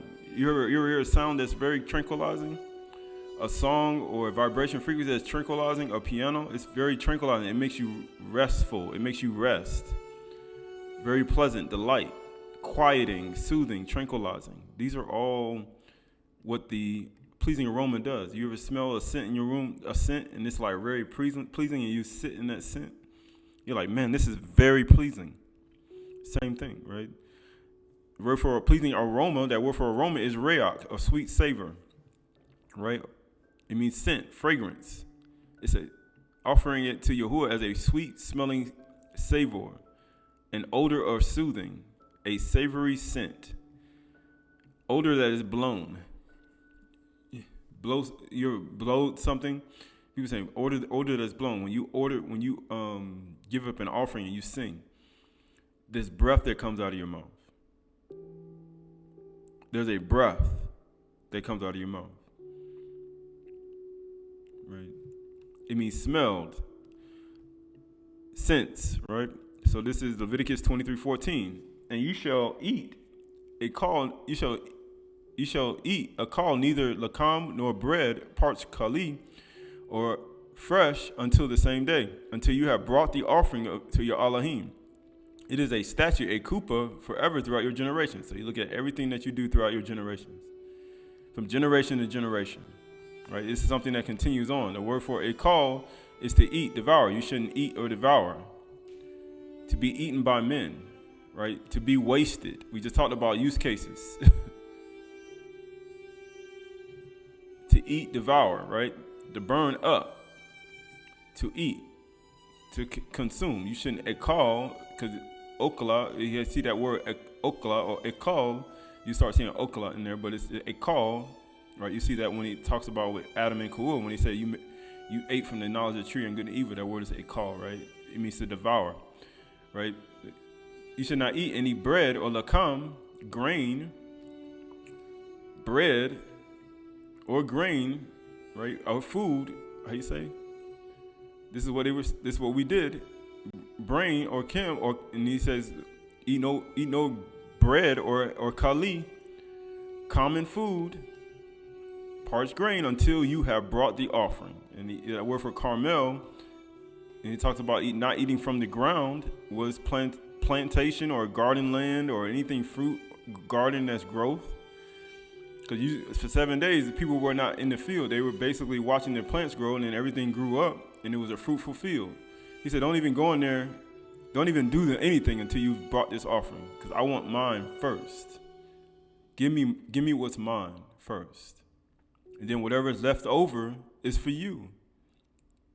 Whatever is left over is for you. But offer my offering first. And then whatever is left over is for you. Keep that in mind, because that pattern goes all the way throughout, right? So the word for it says to be a statute is a kuppah forever. It's a statute, a ordinance, a prescribed statute. It's something that enactment, something to do. It's appointed unto a custom, a manner, it is a statute. Offer send to Yahuwah, let him know that you received the bar, and then you send him something back. Send me something back first, and then the rest is for you. Right? So this is Leviticus 23 and 15. It says, and you shall count 7 Shabbats, 7 full weeks, from the day after that Shabbat, from the day counting 50 days, or kamishim to that day after the 7th Shabbat. Right? So we're on the 7th Shabbat today. The day after the 7th Shabbat, guess what it tells us to do? After the sun goes down, guess what happened? You shall present a grain offering of new grain to Yahuwah. You shall bring forth from your dwelling places 2 loaves of bread to be waved. You bring 2 loaves of bread to be waved, made of 1/10 of an ephah, and they shall be of fine flour, and they shall be baked with leaven, or kamatz, or rising additive, as first fruits to Yahuwah. So that's what one, task is to do, is to make 2 loaves. Yeah, 2 loaves. And it has to be with a leavening agent that allows it to rise. And you're supposed to bring it before Yahuwah, your Elohim. So you got 7 times 7. So you got 7 weeks. Right? You look at 7 weeks. Right? 7 times 7 is 49. He said you're supposed to count 50 days, right? We're on the 49th day. At evening, when the sun goes down, is the day we're supposed to offer this up. And it says what? 4 plus 9 equals 13. 13. Right? 49 days at evening, or he say Areb is the 50th day. 4 plus 9 is 13. We're on that day, 49th day. And amazingly, it's the 7th day. So what's after the Shabbat? Because we know that. After today, what's after today? Akkad. Bereshith 1 and 5. Elohim called the light, or Yum, and darkness he called night. And there was evening, or Areb, Bakar, evening, morning, Akkad. Right?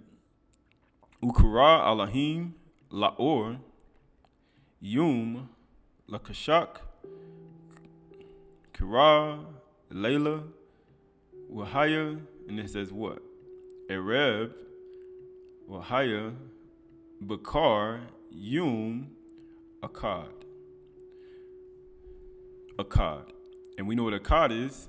When you add up the Aleph, the Kaf, and the Dalet, it equals to 13. It equals to 13. And it's going to be the first day of creation. Or you say the first day, the beginning. And you add up 13 plus 1, you get 14.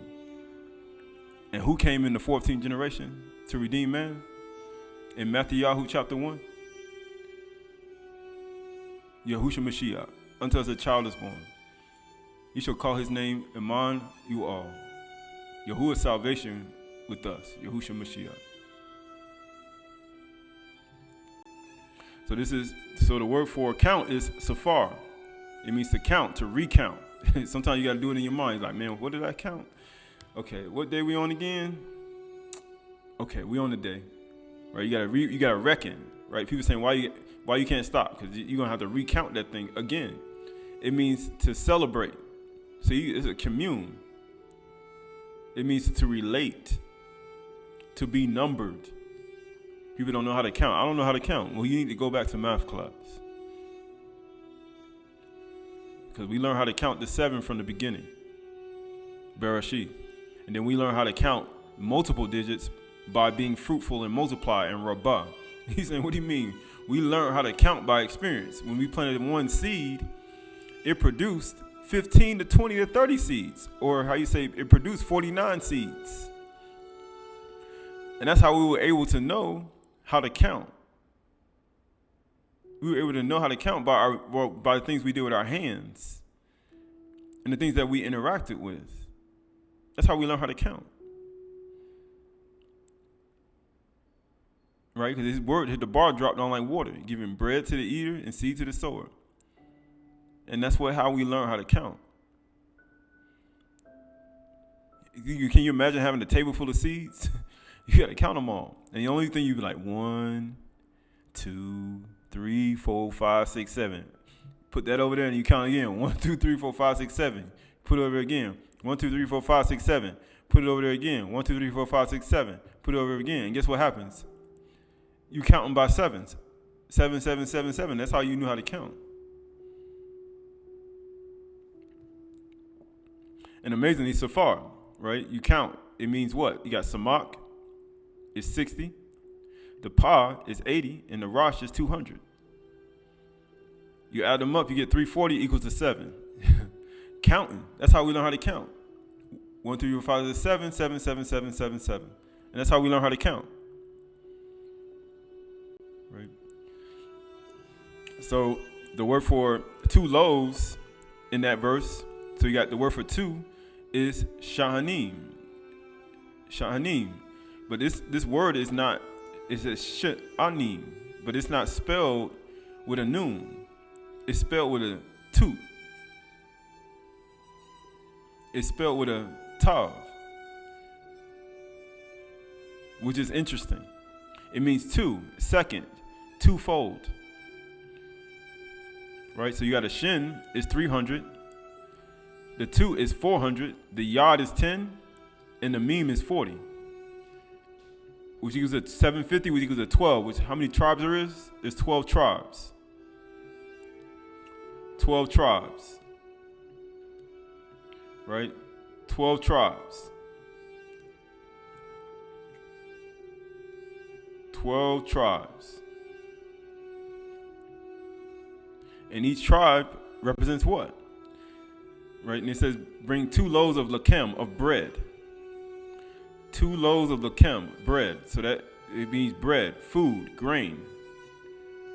Food, bread, grain. Right? Meat. It means loaf. Right? You bring the fruit.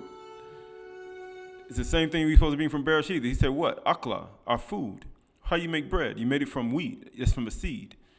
How do you make fruit? You get it from a seed, a plant. All these things come from plants and food. Right? And he said you bring 2 loaves. Right? 2 loaves. Right? So the word for swinging or wave it, and you're supposed to wave it before Yahuwah, is tenuf, tefanah, tenuf, right? Tanuf. It means swinging, waving, offering.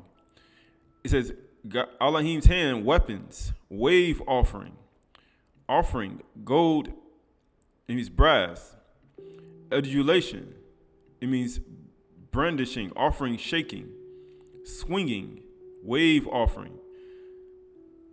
Tenufa, right? So you got the tooth for, you got the tav for equals to 400, the noon equals to 50, the y equals to 6, the pa equals to 80, and the ah, or the ha, equals to 5, final form, equals to 541, which equals to 10, which equals to 1. Akkad. Amazing, you got 12 for shanim, but it's spelled with a tav, a 2. But when you start looking at, you look at the tooth that is spelled with, and you start seeing it, you see 12, and you see 12 tribes. It says bring 2 loaves of bread, right? 2 loaves of bread, but the actual shanim, the 2 equals to 12, and then you have what? The tanuf, the wave offering, equals to 1.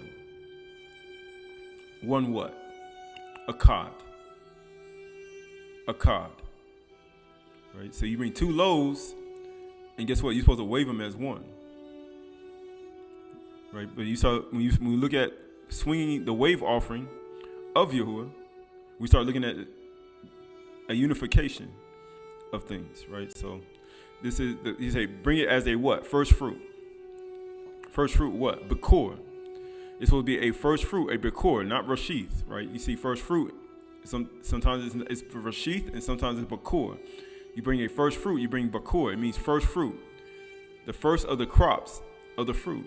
That's the first of your crops. You plant your seed for 49 days, and then guess what? You bring the first of your crops as your first fruit, your bakor, that you ripened and gathered from the field. And you bring it to Yahuwah as your first fruit. And guess what it also means? It means hasty fruit. Amazing how you see the same thing with bakor as haste when it came to the Pesach. He said, eat it in haste. Right? It is a hasty fruit. Why are he doing it in haste? Right? Because he said darkness is going to be on the face of the day. He said he's doing it all in haste. Why? First fruit. To be offered. To be gathered. Right? So you look at it at 360 degrees, right? A circle. Right? All this stuff happens on a 360 degrees movement. Circle. Right? 360. You got 4 seasons. Winter, spring, summer, autumn, right? All these are what? Times of harvesting and planting. So you got spring and summer, autumn and winter, right? 360 divided by 4 equals 90, right? Which equals to 9, right? 364 divided by 4 equals to what? 91, which equals to 1, a Qad. All this stuff takes place in a Qad, right? When Yahushua was at the 9th hour, what did he do? And then you look at that. A Qad is what? 1. He did it as 1, but we started looking at it. 3 months per cycle, right? Equals to 9. Right? We're on that 3rd month. Right? We're on the 13th day of the 3rd month, moving into the 4th month. 3 months per cycle is what? 330 days, right? 30 days per day. 30 days per month, right? Plus 1 transition is 3 months per year. What's 3 months per cycle? It's 91. 91 times 4 equals 364, which gives a 13. A Qad. 13 days. We're on the 49th day. You add 4 plus 9 is 13. And amazing, it's the 7th day. And it's all 1. Right? So Bimidbar, or the numbers 28 and 26. The day of the first fruit or bakor, when you offer a grain offering of new grain to Yahuwah at your feast of weeks. Chag Shabua, ye shall have a Qdash convocation. Ye shall not do any ordinary work. Like he was saying, oh, this is like a Shabbat. Right? Ordinary work. But offer a burnt offering, a pleasing aroma to Yahuwah. 2 bulls of a herd, 1 ram, 7 male lambs of a year old. Also grain offering and fine flour mixed with oil. So this ain't, he's like, oh, I can't do anything. No, this is what? You bring food. Only what you're eating. Right? No work, and you bring food, right? It says 1/10 of an ephah. Eat bull, 2/10 of a ram, right? Because we're not offering animals, but 7 lambs, 1 male goat. Atonement for you. Besides the regular burnt offerings and the grain offerings, ye shall offer them in a drink offering. See, you do it without blemish. See that you do it without blemish, without any blemishes, right? This is the whole point. The whole point of doing it all is to do it, they are without blemish. That's the whole point. Bakor, right? And amazingly, you look at bakor, you look at first fruit, and you start looking at hasty fruit. You start looking at things you got to do in haste. Why? Because all these are all things that Yahuwah wants first. Because, he don't put no trust in us. He don't put no trust in his servants. Because, with us, we'd be like, man, waiting around. Next you're eating Yahuwah stuff. Like, yeah, this mine now, right? He like, man, you got to hurry and do mine. Because I know how you are. I know how y'all are. So the word for ordinary work is Aydah. It means labor, service. So they have here. So any type of work or labor or service that you would do outside of what Yahuwah requires for Yahuwah, therefore it is what? Irrelevant. Right? What are you doing it for? Right? Work, labor, servant, slave, right? This anything you're doing to serve man, how you saying? This is all for him, right? So he's like, what do you mean? Bond servant, labor, service. They have construction work. People were builders and things like that. But that's what they put in here, right? So the word for work is malakah. Malakah, right? But of course, this is when you start looking at it, it means occupation, work, business, occupation, workmanship. Because you got property, political, religious, all these things that people did or do in the world today. He says, stop doing this during this day, right? Why? Deputyship, property, results of labor, employment. Why? Why is he telling us to stop doing these things? Why? Because malakah. When you look at malakah, you got mim, lamed, aleph, kaf, and ha, right? Mim is 40, lamed is 30. Right? You got the aleph is 1, the kaf is 20, and the ha, right, is what? 5. Which equals to what? 96. If I did my math correct, 96. We use the 15, we use the 6. 6, right? Malakah. But then when you start looking at Malek, or he say Malak, right? When you look at Malak, right? Notice how you see the Kaf. Of course, it's not in its final form state. It's in between an Aleph and a Hey. It's in between an Aleph and a Hey. If you didn't have the Aleph and the Hey, the Ha there, you would have Malak, right? Which means king. If you didn't have the Aleph and the Hey there. But being that you have Malakah, you have what? It means no work. But if you take out the Aleph and the Ha, you have king. You take out strength, behold the strength. Right? Now if you take out the strength of your occupation, behold the strength of your occupation and your work and your business, you take that out, you will see your king. You will be able to see your king. You will be able to see your king. And amazingly, Malak equals to 6. Keep that in mind. Malakah, equals to 6. So the word for fine flour is soleth.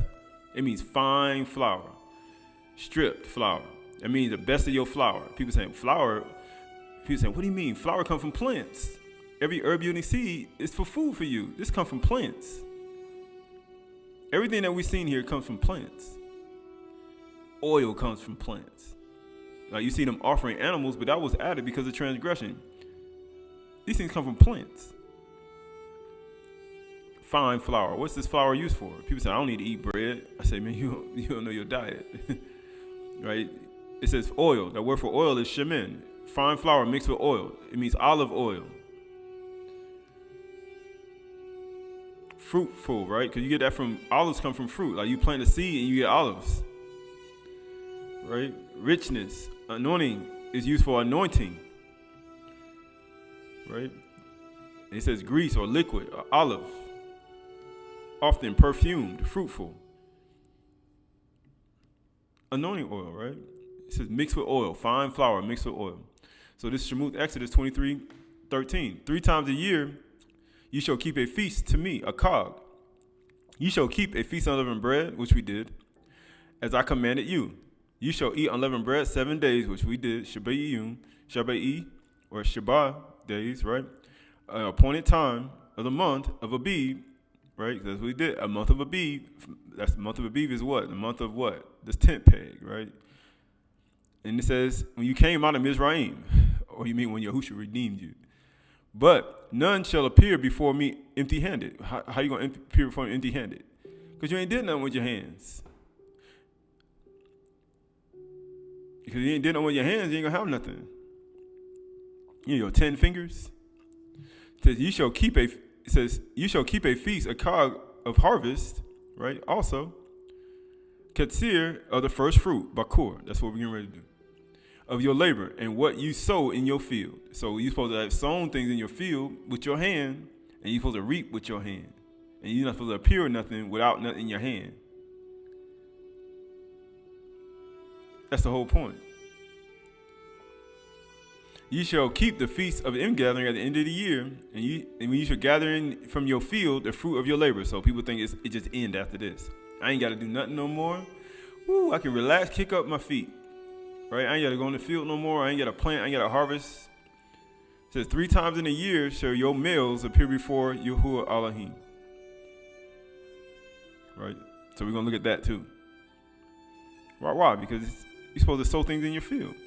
3 times a year you're supposed to appear, right? So the word for field is sadeh. Sadeh. He said, why are we using these words? You got to learn. People say learning these words produces sadeh. It means field, land. Cultivated field. How you going to get a cultivated field? Doing nothing? It says home of wild beasts, right? Plain. What are wild beasts supposed to do? They're supposed to eat the what? The field, the things you plant in the field. They're supposed to eat those things too. For the man and the woman, for the animals, and for you. Every herb yielding seed and plant and fruit is supposed to be for you and the animals. It says spread out field, flat. The ground, right? All these things. It says opposed to the mountain, right? Land, open sea. Right? All these things are important. Right? When you sow and seed, right? So the word for male, all your males shall appear before me is Zakur. Zakur, right? Zakur, right? Notice this one's spelled with a tent peg in the middle of it. Awu. It's a car, it's Zakur. It's spelled with a tent peg. When you take out the tent peg, what happens? You have Zakar. When you have the tent peg, it means Zakur, but it means the same thing. It means male, man, and animals. Men, children, animals, man or animals, of a male, of men. Zakur, where do you see this word at? Where do you see Zakur at? When you see Zakur, where do you see this word come at? You take out the tent peg. Well, we know why is the tent peg there? He said, all your males shall appear before me. Right? But it has a tent peg in the middle of it. Now, in the beginning, it didn't have no tent peg. But he said, it has a tent peg in it. Why? Because the nail that's in for this is the only way you can come back and present yourself to him again 3 times a year. And it'll be accepted. Why? Because you got to have a tent peg in it. Why does it need a tent peg in it? This Bereshit 126. And Elohim said, let us make Adam in our Salim, and after our own Damuth, and let them have dominion over the fish of the sea. Now we read that. He gave every herb yielding seed and every plant for food and for the animals, and over the birds of the Shamayim, and over the livestock, and over all the earth, and over every creeping thing that creeps on the earth. This is what he gave Adam. So Yahuwah Elohim created Adam in his own image. In the image of Yahuwah, he created him. Male, Zakar, and female, Nakubah. He created them. So he created them this way. Why? Right? So the word for, when we go down, verse 20, because verse 26, you got U, Amar, Elohim, right? Nasa'ah, you got Adam, Basalam, right? Damuth, right? Skipping down to verse 27, you have, starting at the beginning from right to left, Wu bara, Elohim, At, Ha'adam, Basalamu, right? Then you have what? Basalam, he said image and likeness, but they have it twice. Right, Basalam, he said image and likeness. He said, so Yahuwah created Adam in his own image, in the image of Yahuwah. He said, an image of Elohim, or Salim, Elohim, created him. Or bara, Atu, right? Then it has what? Zakar, Wa, and you have Nakabah. Wu, Nakabah, Bara, Elohim, Athim. Nakubah. But notice this Zakar don't have a Wu in the middle of it. Why doesn't it have a Wu? But you see right here, the U,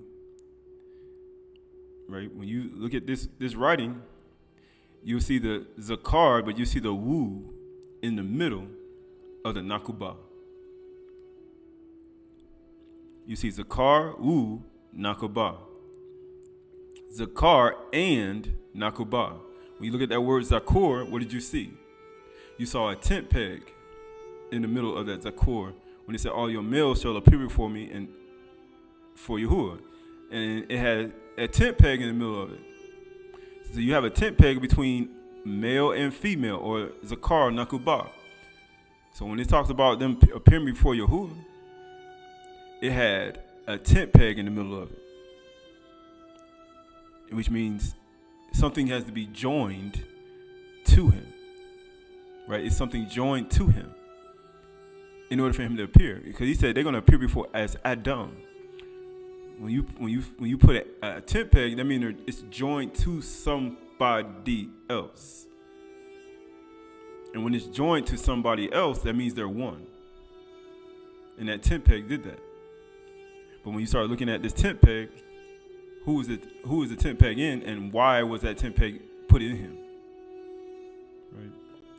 So this is the book of Thomas, or truth of Thomas, or you say the gospel of Thomas, like they would say.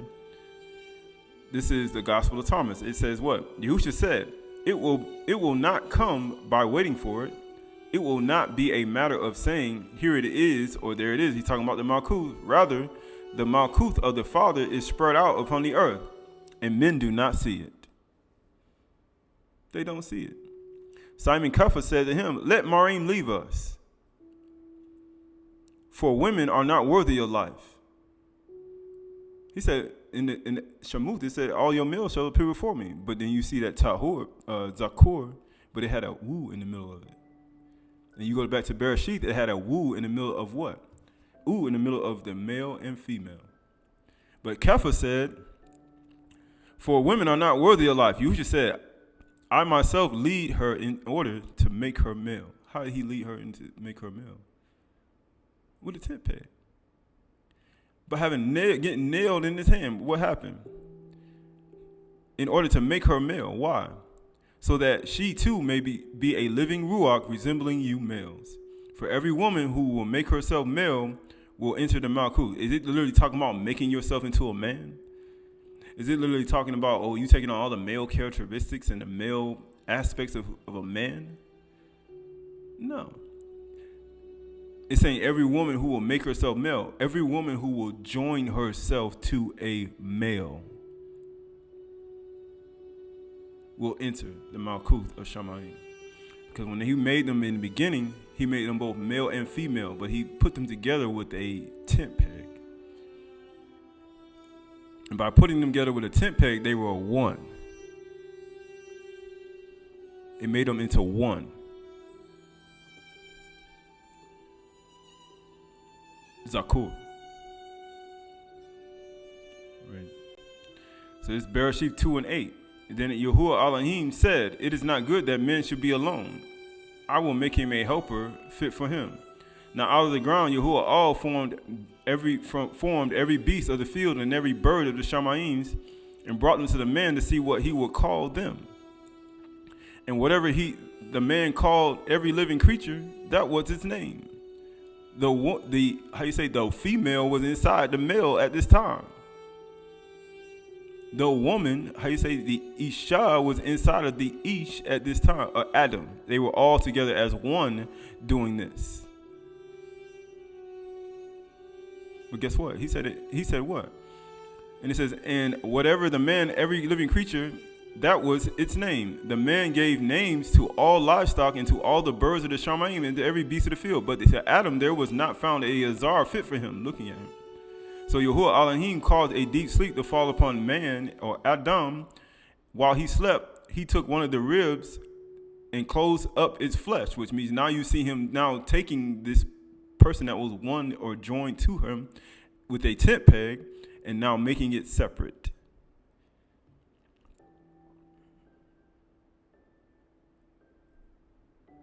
And he says, and Yahuwah caused a deep sleep to fall upon man, and while he slept, he took one of his ribs and closed up the flesh thereof. And guess what? And the rib that Yahuwah had Elohim had taken from man, Adam he made into a Isha and brought her to the man. Then the man said, this is at last bone of my bones, flesh of my flesh. So if he bone of my bone and flesh of my flesh, it's just like Yahuwah said, I will never turn my face in him, I know. I will never turn my face in him, I know. It says, and she shall be called Isha, because she was taken out of the Ish. Therefore, a man shall leave his father and mother, the same thing go for a woman too, and hold fast to his Isha, and they two shall become one, a Chag. And the man and his wife were both naked and were not ashamed. The word for one is a Chag. It means one, united, one, first, alone, right? It means one. You add up a Chag, you got Aleph, Koth, and Daleth equals to what? 1, 8, and 4 equals to what? 13. What today is? 49th day? It's the 49th day. 4 plus 9 is what? 13. What is a Chag equal to? 1. What is the first day of creation after this day? After this day, it's what? A Chag. They are one, joined together as one. They are a Chag.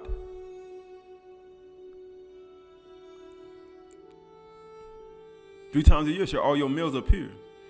Zakor, but why is there a 10 peg in the middle? Oh, because you're joined to somebody else.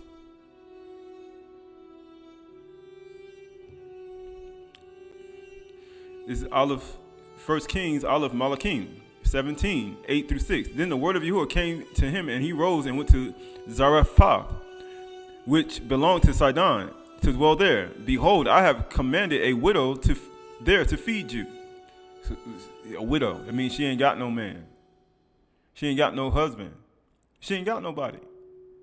So he arose and went to Zarephath. And when he came to the gate of the city, behold, a widow was there gathering sticks. And he called to her and said, bring me a little water in a vessel that I may drink. And as she was going to bring it, so she ain't saying, no, forget you. You man. She didn't do that. And when she was going to get it, he called to her and said, bring me a morsel of bread in your hand. And she said, as Yahuwah your Elohim lives, I have nothing baked. Huh? Only a handful of flour. Huh? And a jar and a little oil in a jug. That's all I have. That's all I have. And now I am gathering a couple of sticks, that I may go in and prepare it for myself and my son. She's going to prepare it for herself and her son. And guess what? That we may eat it and die. Because that's the last little bit they got. They ain't got nothing else. How you saying there wasn't no fruit for it multiply? There wasn't a good harvest. They don't have that much left over or stored up. And Eliyahu said to her, do not fear. Go and do as you have said. But first, key word, first make me a little cake of it and bring it to me. First, make one for me first. You mean Bakur. Make me one first. And guess what he said? And afterwards, make something for yourself and your son. So make me a cake, that's one cake, and then make me another cake, that's 2 cakes. How many loaves you supposed to bring? 2. But he said, I ain't got enough for that. My thing, it's about to run out. We about to die. And he says, for thus says Yahuwah, the Elohim of Yasharal, the jar of flour that's not spent and the jug of oil shall not be empty until the day that Yahuwah sends rain upon the earth. It's not going to be empty until he sends rain, because wisdom dropped down like, how you say? Water. Yahuwah comes down like rain and snow. His word comes down like rain and snow, giving bread to the eater and seed to the sower. She's saying your jar will not be empty until Yahuwah sent rain on the earth. And she went and did as Yahuwah Aliyah said. And she and he and her household ate many days. All of them ate.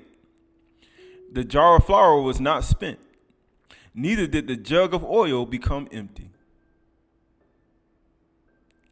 According to the word of Yahuwah that spoke by Yahweh. Why? Because Yahuwah says, my word come down like rain and snow. It's just like that. And it's going to accomplish everything I sent it to do. And it's going to produce. Just like he told that empty jar to continue to produce for that woman, just like Yahuwah said, my word is the same way. And when they came to her, time to them for her to offer her first or give him the first of what she had, and she had nothing left. By the word that was spoken, it allowed her to continue to be fruitful and multiply until rain came on the earth in her jar. And she didn't even plant anything.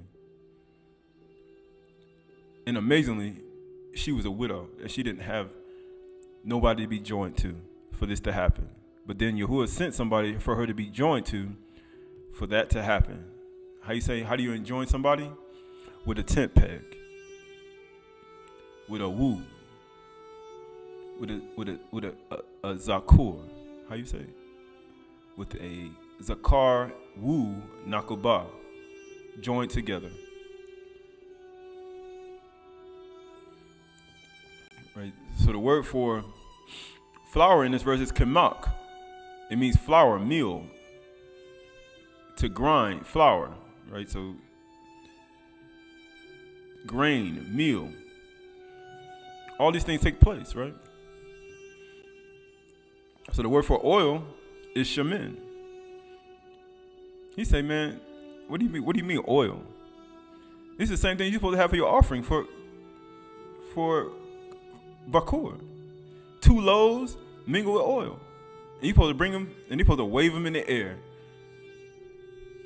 2 loaves as one, right? Lakam, right? Shanaim, right? But it's spelled with a tav. 2 loaves, but it's supposed to equals to 12 when you add it up. But it says what? Oil, fatness, oil, anointing oil. This is the same word, right? Anointing oil, fruitful, olive oil. So this 1 Kings, 2 Kings 4, 38 through 44. And Elisha came again to Gilgal when there was a famine in the land. Notice that all this doing with lack. When there's a famine, that means there ain't no rain coming. There ain't no rain, ain't no snow, ain't nothing. Because water is a what? It brings life. And as the sons of the Nabi'im were sitting before him, and he said to his servants, set a large pot and a boiled stew for the sons of the Nabi'im. One of them went out into the field and gathered herbs. Right? He went and gathered some herbs, because every herb you see is supposed to be for food, right? But what he said, and found a wild vine and gathered from it his lap full of wild gourds, and came and cut them up into the pots and stew, not knowing what they were, which means what happened? He was ignorant. And we say ignorance is a great evil.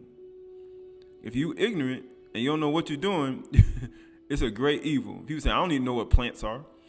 Yeah, you do. I don't even know what type of plants I'm gathering up. You know why you don't know? Because you ain't in the field. You ain't in the forest. You don't know. You ignorant. You don't have no understanding. Because you left your first estate. So guess what happened when you ignorant and you leave your first estate? He came and cut them and put them in the stew, not knowing what they were because he was ignorant. And they poured out some of the men to eat. But while they were eating the stew, they cried out, "O man of Yahuwah, there is death in the pot." That's what's going to happen to you because you're ignorant. Why? Because you said, I don't know. He said, man, there's death in the pot. There's death in the pot. And they could not eat it. He's like, man, we can't eat that. But everybody else wasn't ignorant. He was the only one else. He's like, you ignorant. You brought poison and almost killed us. And he said, then bring guess what he said? But then he said, then bring flour. That word for flour is kamak. And he threw it into the pot and said, pour some out for the men that they may eat. And there was no harm in the pot. People saying flour is not important. He threw flour in the pot and the poison was no more. And the poison was no more. And the people wonder why he told you to eat flour. Find flour. Offer this flour. Why? Because you may have poison inside of you. You may have poison inside of you. You mean wormwood that's causing a miscarriage and you don't even know it. And you don't even know it. And the flour is there to absorb it. He says, and a man came from Bathsheba, bringing the man to the man of Yahuwah bread of the first fruits. Bakur. He came to him bringing, and he said, you're supposed to bring the bread to the man, to the priest, right? But he said 20 loaves of barley, of fresh ears of grain in his sack, right? So he bought a whole bunch. You count about 2, 4, 6, 8, 10, 12, 14, 16, 18, 20. So he bought like 10 loaves, right? 2 bread, 2 each, right? If you know how to count, 2 times 10 is what? 20. And Ayasha said, give to the men that they may eat. Because bread, lakam, is good for the body. But his servant said, how can I set it before 100 men?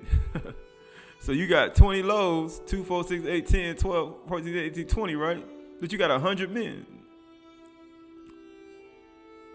You got 100 men. That math is kind of wrong. So how everybody going to get their own bread? You see how greed can be a dividing factor, right? You got 20 loaves and you think about 100 people you got to feed, right?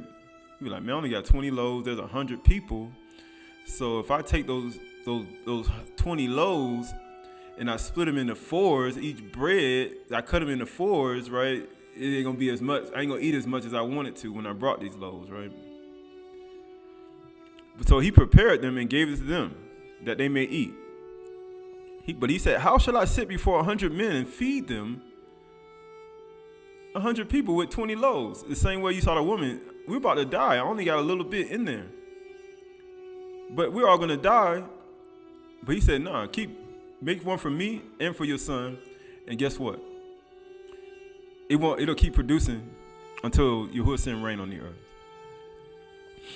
So he repeated and he said, you know what he said? So he repeated, give them to the men that they may eat it. So he said it one time, and then he said it another time. How many loaves are you supposed to bring? 2 loaves. How many times did he say it? 2. He had 20 loaves. So you got a carnal and you have a spiritual. And you see him having 20 loaves, which he brought them by 2, because 2 times 10 is what? 20. And then you see him saying it twice. He said he repeated it again. At the mouth of 2 or 3 witnesses, let every word be established. How many loaves are you supposed to bring? 2. And he said, give them to the men that they may eat it. For thus says Yahuwah, they shall eat and have some left. Didn't the woman and Adam, didn't Yahoo and the woman have something left? And her son? How long did they have it for? Until it bring rain on the earth. And it never ran out. So he said it before them, and they ate and had some left according to the word of Yahuwah. See how the word of Yahuwah can be fruitful and multiply in your life? He said, I'm going to take the word in, the bar in, and I'm not going to be fruitful and multiply. You're going to have things left over. You're going to eat, offer to me first, and then what happens? Then for you. Offer to me first, and then for you. Then whatever's left over is for you. Offer to me first. Whatever you have left over is for you.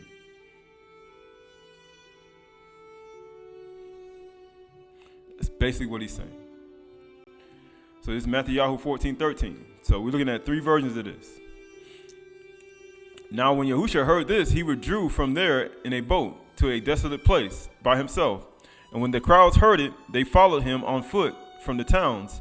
And when he went ashore, he saw a great crowd, and he had compassion on them, and he refuth their sick. Or he say refa, or healed their sick. Now when it was evening, the disciples came to him and said, "This is a desolate place. The day," it says, "and the day is now over. Send the crowds away to go to villages." It's desolate, which means what? It's like a famine land. You ever see a desolate land? It ain't nothing growing there. It's a famine. We just read that. There's a famine. There's nothing growing. He's like, man, send these people away. They're going to die out here. He says, go away to go to their villages and buy food for themselves. He's like, let them go buy some food for themselves. But Yahushua said, they need not go away. You give them something to eat. And they said to him, we have only 5 loaves here and 2 fishes. Now they have 5 loaves and 2 fishes here. Right. Now Yahushua is in the image and likeness of Yahuwah Elohim.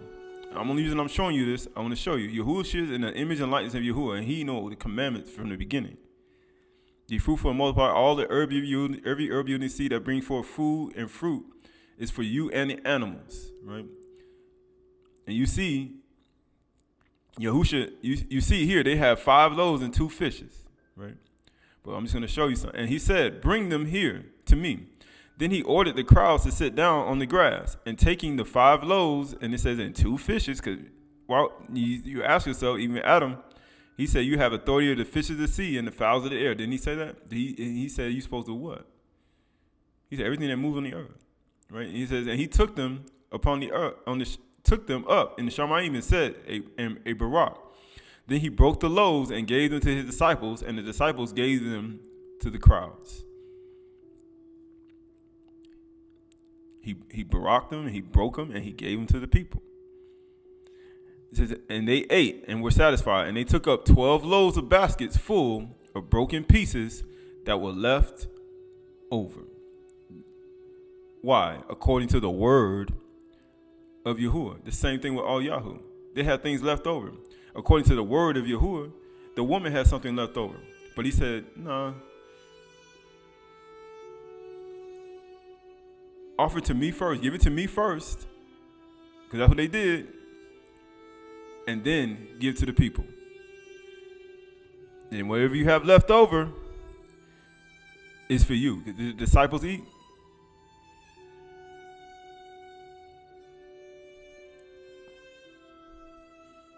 Right?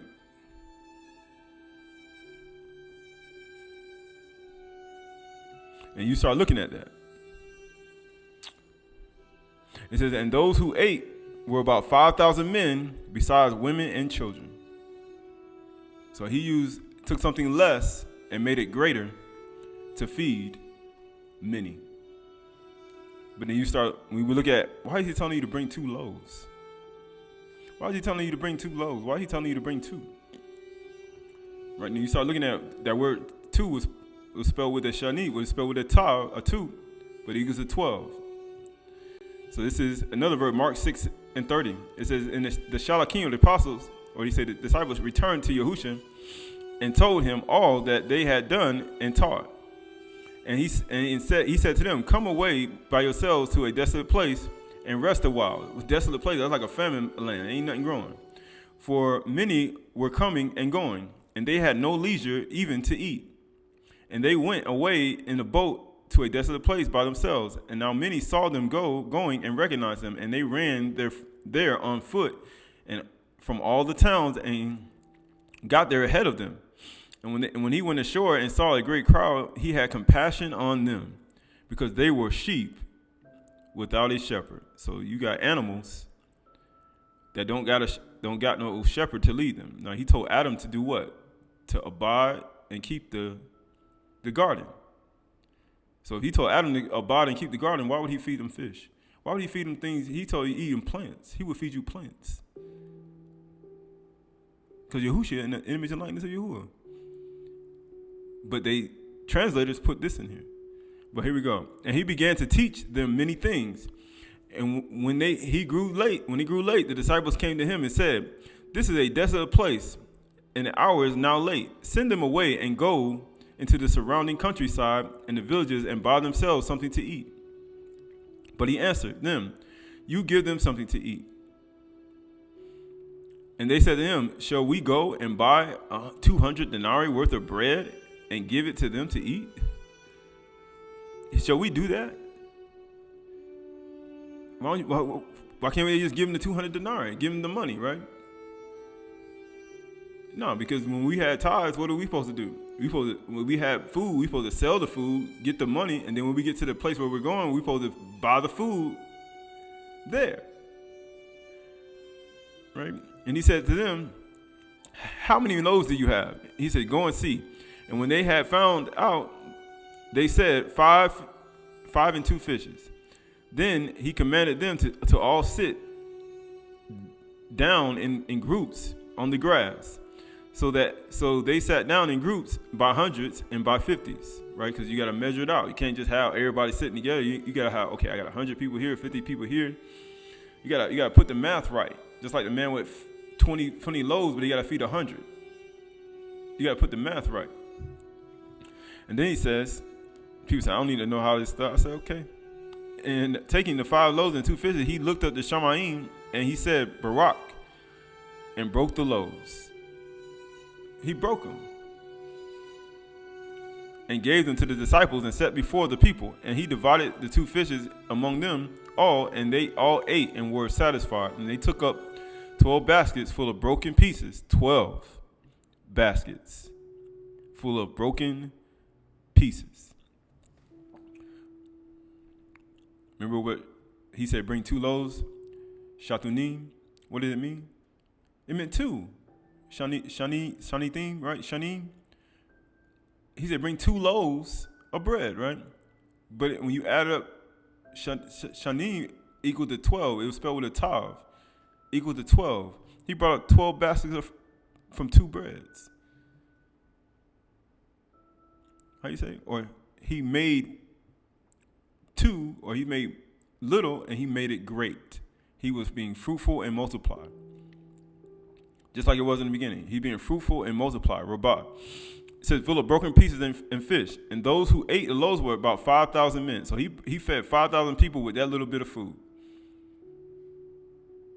Just like that woman in the house, she was fed with that little bit of food. Just like all those men were fed with that little bit of food.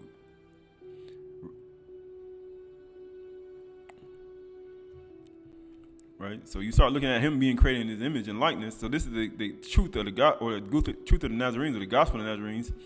29. Feeding a 5,000. Right? So we know Yahuwah was made in his image and likeness. You know Yahushua was made in the image and likeness. He was just in the image of Adam before he fell. And so they departed in the desert, and the people saw them departing, and many knew him and came, running out of all the cities, and went to get out together to greet him. And Yahushua, when he came forth, saw many people and was moved with compassion toward them, because they were as sheep without no shepherd. And the day was far spent, and the disciples came to him and said, this is the desert place, and now time is far past. Send them away, that they may go into the country round about, into the villages, and buy themselves bread. Buy themselves bread, for they have nothing to eat. He answered and said to them, give to them to eat. And they said to him, shall we go and buy 200 pennies worth of bread and give them eat? Right? To eat? And he said to them, how many loaves do you have? Go and see. And when they knew, he says, and when they knew, they said 6 loaves and 7 clusters of grapes. 6 loaves and 7 clusters of grapes, which equal to what? 13. Which equals to 13. What a cod. What today is? Today is what? 49th day. 4 plus 9 equals 13. He said what? Equals to 13. And he commanded them to make all sit down in rank by hundreds and fifties. And when he had taken the 6 loaves and the 7 clusters of grapes. He looked up to Shamayim and Parach and broke the loaves and the grapes. And he gave to his disciples and set before them, and they divided the food among themselves. And they ate and were filled. And they took the baskets, 12 baskets full of fragments that were left. And they ate of the loaves and of the fruit that were about. And he says, and they that ate of the loaves and the fruit were about 5,000 men, women, and children. And he taught them many things. Right, we know that Yahushua was made in the image and likeness of Yahuwah, and we know that he gave them specific food to eat. We know that he gave them specific things to consume and put in their body.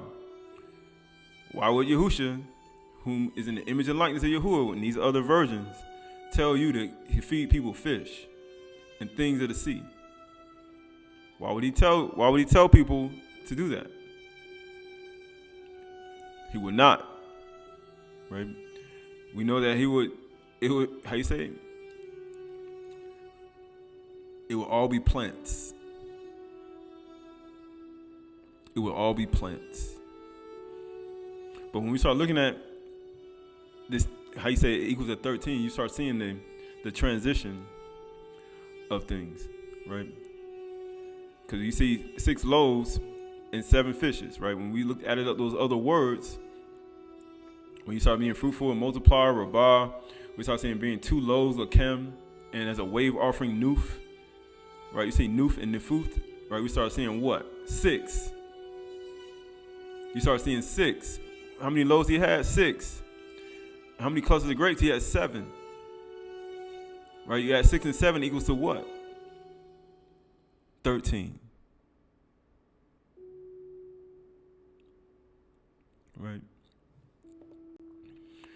So this is Yekaziel 13:37, 12 through 8. Therefore the prophets Nabah and say to them, thus says Yahuwah Elohim, behold, I will open your graves and raise up your graves, O my people. And I will bring you into the land of Yasharal, and ye shall know that I am Yahuwah. When I open your graves and raise you up from your graves, O my people, and I will put my ruach within you. And ye shall live, and I will place you in your own land, and then you shall know that I am Yahuwah. I have spoken, and I will do it, declares Yahuwah. I will be their Elohim, and they shall be my people. The word of Yahuwah came to me, son of Adam. Take a stick and write on it for Yehuda and the people of Yasharal associated with him. Then take another stick and write on it Yusuf, the stick of Apharim, and all the house of Yasharal associated with him, and join them one to another into one stick. How you going to join somebody? With a tent peg. With a tent peg, with a woo. You're going to make them into one stick, that they may become one in your hand, a cod. How is a man and a woman going to become one? With a woo. They'd be one, a cod. What was the first day of creation? They were evening and morning, a reb, a cod. What's after today when the sun go down? A cod. What is a cod equal to? 13. And what happens? And guess what he says right here? It says, and join them together in one stick, that they may become one in your hand. And when your people say to you, will you not tell us what you mean by these? Say to them, thus says Yahuwah Elohim, behold, I'm about to take the stick of Yusuf that is in the hand of Ephraim and the tribe of Yasharal associated with him, and I will join to the stick of Yehuda, and I will make them one stick. One stick. That they may be one in my hand. It says, when the sticks on which you write are in your hand before their eyes. How many loaves of bread you supposed to bring to the priest? 2. And he's supposed to take them in hand and wave them before Yahuwah, right? As one, right? He said, when they in your hand. And then guess what it says? And when the sticks on which you write are in your hand before your eyes, then say to them, thus says Yahuwah Elohim, behold, I will take the people of Yasharal from the nations, the Goim, among which they have gone, and will gather them all around and bring them into their own land. And I will make them one nation, goim, one nation, how you say, in the land of the mountains of Yasharal. And one king shall be king over them all. One malak shall be king over them all. And they shall be no longer two nations, no longer divided into two kingdoms. They shall not defile themselves anymore with their idols. Son of man, these people set up idols in their mind, and their detestable things, or with any of their transgressions. But I will save them from all their backsliding in which they have sinned. He will save you from all your backsliding. No animal can do that. No animal sacrifice can do that. That can't do that. It can't do that. And will cleanse them, and I will cleanse them, and they shall be my people, and I will be their Elohim. It says, my servant Daud shall be king over them, and they shall be one shepherd, and all shall have one shepherd. People say, who is he talking about here? And it says, they shall walk in my rules and be careful to obey my statutes. They shall dwell in the land that I gave to my servant Jacob, where your fathers lived. They and their children and their children's children shall dwell there forever. And Daud, my servant, shall be their prince forever. And I will make a covenant of shalom, peace, with them. It has an everlasting covenant with them. So the word for king is Melech, right? It means king.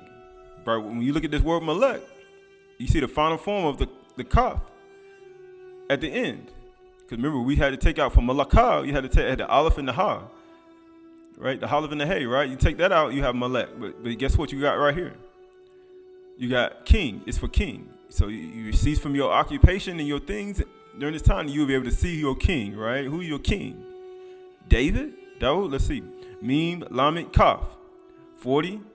Got Mem, 40. Got Lamed, 30. And the Kaf is 20. Right? Equals to 90. How many days in a 3-month cycle? 90. 90 days, right? Equals to what? 9. Keep that in mind.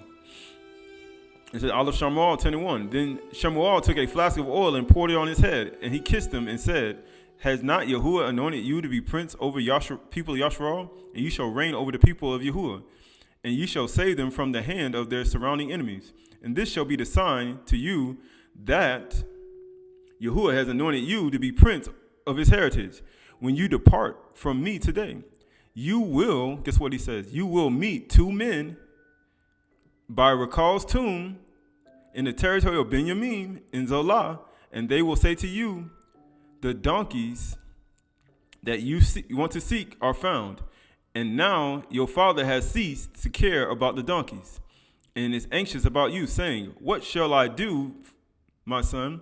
Then you shall go on there farther and come to the oak of Tabor. 3 men going up to Elohim at Bethel will meet you there, one carrying three young goats, another carrying 3 loaves of bread, and another carrying a skin of wine. And they will greet you and give you 2 loaves. How many loaves you supposed to bring to the priest? He said, you better bring them 2. They're going to give you 2 loaves. You mean shatanim, or you mean shatanim lakam. And amazingly, that word for 2 in Leviticus equals to 12. It says, and you shall accept them from the hand. After that, you shall come to Gilead Elohim, Gibeath Elohim, where there is a garrison of Philistines. And there, as soon as you come to the city, you shall meet a group of Nabi'im coming down from the high place with harps, tambourines, flutes, and lyres before them, Nabi'im. Then the Ruach of Yahuwah will rush upon you, and you will naba with them and be turned into another man. After you got them 2 loaves in your hand. You get them 2 loaves in your hand, but he said you're going to be turned into a whole nother woman. Man, woman, you're going to be a whole nother person. Now, when these signs meet you, do what your hands find to do. What are people doing today? They get these signs that follow them and they ain't doing nothing. He said, do what your hand finds to do, for Yahuwah is with you. He said, how you going to know when you have these signs on you? Because most people are afraid. They're afraid to do something. Do something. Then go down before me to the seven days. You shall wait until I come and you shall and come to you and show you what you shall do. It says when he turned his back to leave Shemuel, Yahuwah gave him another heart, and all these signs came to pass that day. They came to pass that day. And when they came to Gibeah, behold, a group of Nabi'im met him, and the Ruach of Yahuwah rushed upon him, and he nobbed among them. And when all who knew him previously saw how he nobbed with the Nabi'im, the people said to one another, what has come over the king of Kish? Is Shaul also among the Nabi'im? And the man of the place answered, and who is their father? Therefore it became a proverb, Mashali. Is Saul also among the Nabi'im? When he had finished nabbing, he came to the high place. You see, Saul anointed the Malach of Yasharal, of the people of Yasharal. Yasharal, 12 tribes, right? And you start seeing, he said, take 2 sticks and make them one. So you got Saul over Yasharal, right? He said, take 2 sticks, make them one. Right, he said he gave him 2 loaves of bread. When are you supposed to bring 2 loaves of bread? Bakur. Hasty fruit. Amazingly, he did it all the same day. He got 2 loaves of bread. It came nobbing. He offered his gift to Yahuwah all in the same day. Hasty fruit. He did it all at the same day, really fast. It's Bith Shemuel 16:11. Then Shemuel said to Yeshai, are all your sons here? And he said, there remains yet the youngest, but behold, he is keeping sheep. And what Yahushua was doing, he was keeping sheep, wasn't he? He said that he had compassion on them because they were like sheep that had no shepherd. And Shemuel said to Yeshai, send and get them, for we will not sit down till he comes. And he sent and brought him in. Now he was ruddy and had a beautiful eyes and was handsome. And Yahuwah said to him, arise, anoint him, for this is he. And Shemuel took the horn of oil and anointed or Mashach him in the midst of his brothers. And the Ruach of Yahuwah rushed upon Daud from that day forward. And Shemuel rose up and went to Ramah. He anointed him. He anointed him Malach, right? He anointed him Malach. He anointed him Malach. Right? Malakah, cease from your labors, right? And your occupations. They used to do what?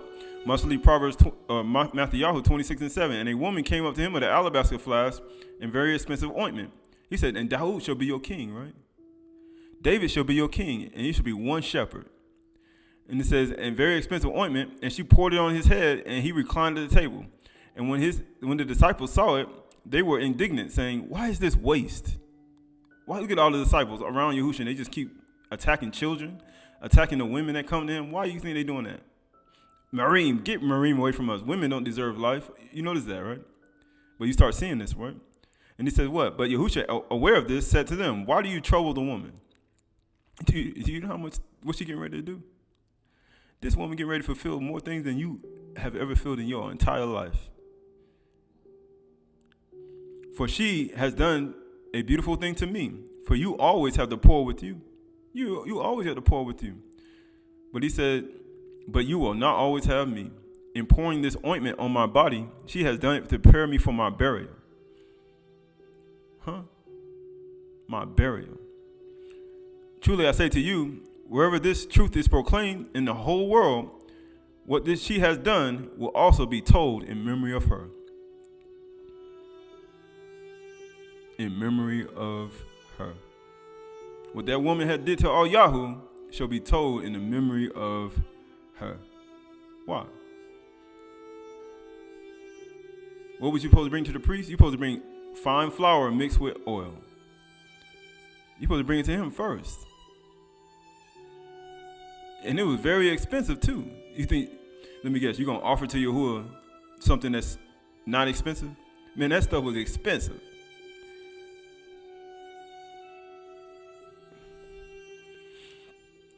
Yucon 19, 17. And the Yahudim answered, we have a law, a Torah, and according to the law, he ought to die because he has made himself a son of Yahuwah. He made himself. When Pilate heard this statement, he was even more afraid, and he answered, and he entered into his headquarters again and said to Yahushua, where are you from? Yahushua gave him no answer. So Pilate said to him, you will not speak to me? Do you not know that I have authority to release you and authority to crucify you and to kill you? Yahushua answered him, you have no authority over me unless it has been given to you from above. That's the only reason these people, if you got authority over me, that's the only way. People saying, what do you mean? That's the only way it's given to you from Yahuwah. That's the only way. Therefore, he who delivered me over to you has the greatest sin. From this on, Pilate sought to release him. But the Yahudim cried out, if you release this man, you are not a Caesar's friend.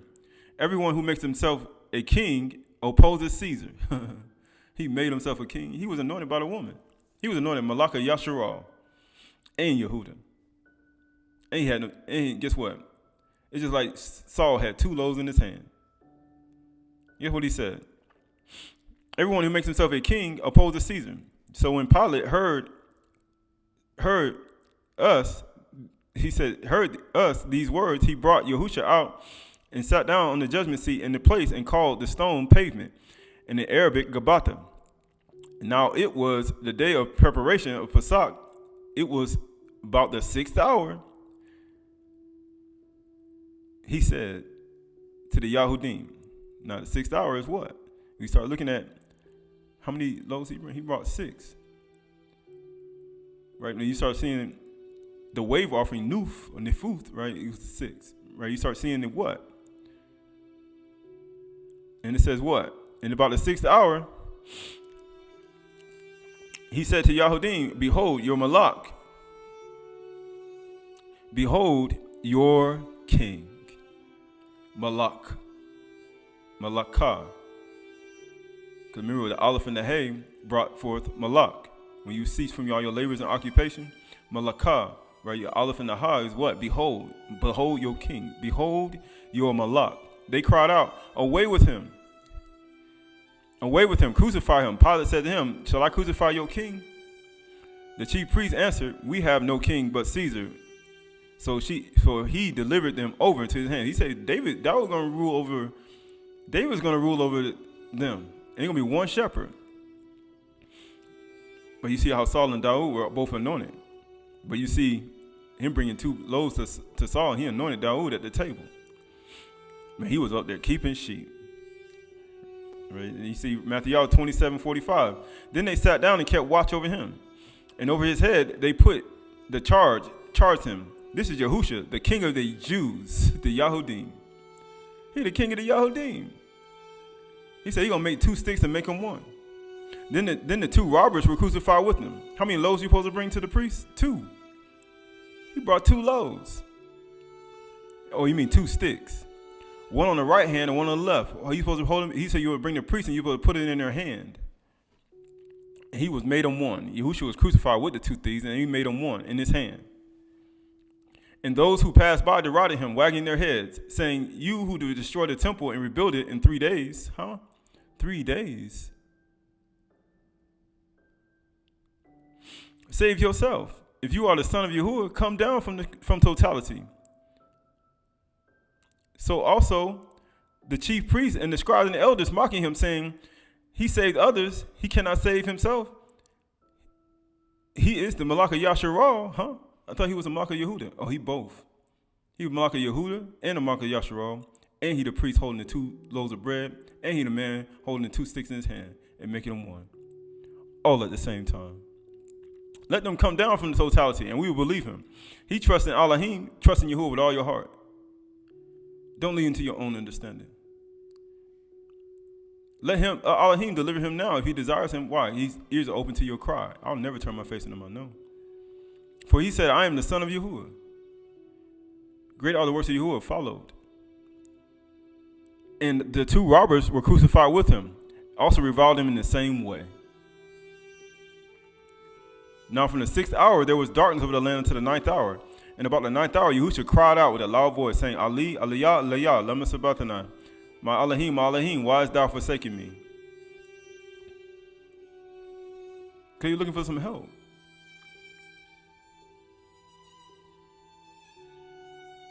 And amazing, how did he join himself to those two thieves?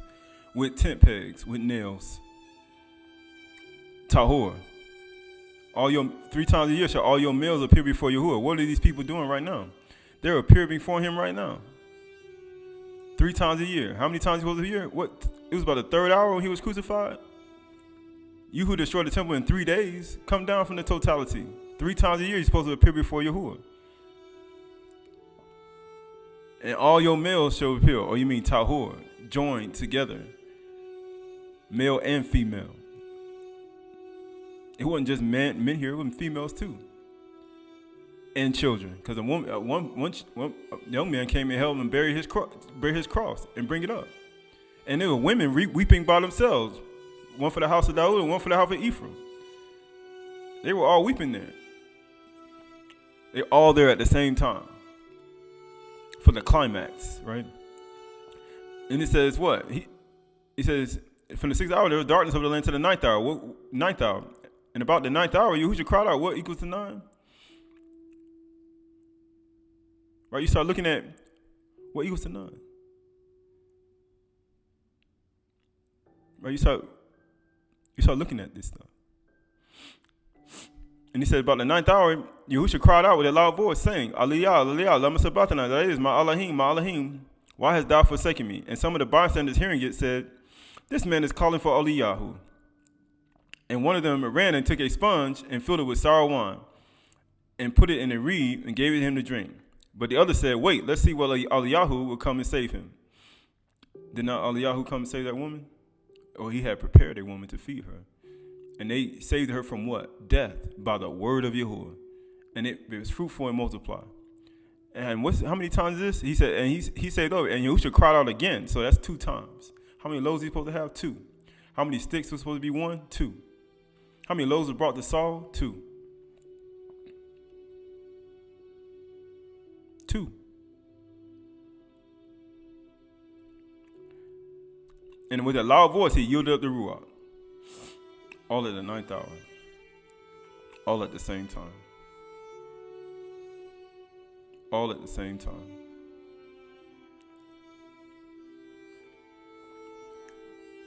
Right. So you can now 19:31 through 39. And since it was a day of preparation, so that the bodies would not remain on the totality on the cross, Shabbat was a high Shabbat. The Yahudim asked Pilate that their legs might not be broken, and that they might be taken away. So the soldiers came and broke the legs of the first, and of the other who had been crucified with him.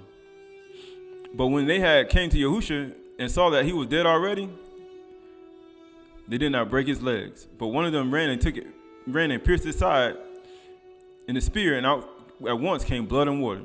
And he who saw bore witness, and his testimony is true. And he knows that he is telling the truth, that you may believe. For these things took place that the scripture might be fulfilled. Not one of his bones shall be broken.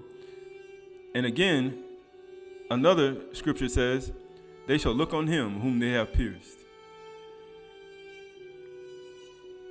Right? So when you look at this, when he brought the 2 loaves to the actual priest, right? He said, make the 2 become 1 in your hand. Right? When you go to Leviticus, when he bring the 2 loaves to the priest, what is the priest supposed to do? He's supposed to wave it before Yahuwah as 1. But did the priest that he brought it to in Leviticus break the bread? No, he waved the 2. He had the 2 sticks in his hand, and he waved them as 1. But you see here, they broke the bread. Why would they break the bread? They broke the 2 thieves' legs next to it, but they didn't break the one in the middle.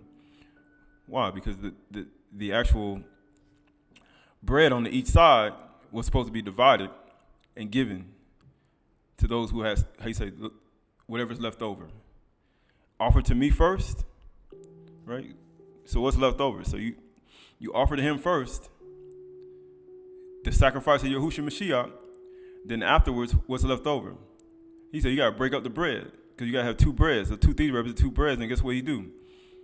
Whatever's left over, that's for you. As a matter of fact, pierced him in the side, and out came blood and water. What was that for? For you. Why? Because your sins were infinite. They were endless. Are not your sins infinite? And they are endless? That's why he broke it. Your sins were infinite. They went on forever. They were endless. Who can make themselves pure before you? Before Yahuwah? Who can do that? As EU wrote. Who can do that? And this is Yuchanan 19:38-42. And after these things, Yusuf of Arimathea, who was a disciple of Yahusha, but secretly for fear of the Yahudim, asked Pilate that he might take away the body of Yahusha.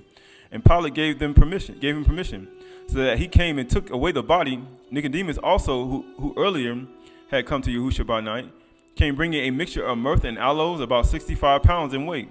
So they took the body of Yahusha and bound him in linen cloth with spices. Why did they take him down from the cross? Because he was the Malach of Yasharal. He said, if you don't be the Malach of Yasharal, let him come down from the cross. So how you going to be one for Yasharal and one for Yehuda? He had to come down. They brought him down.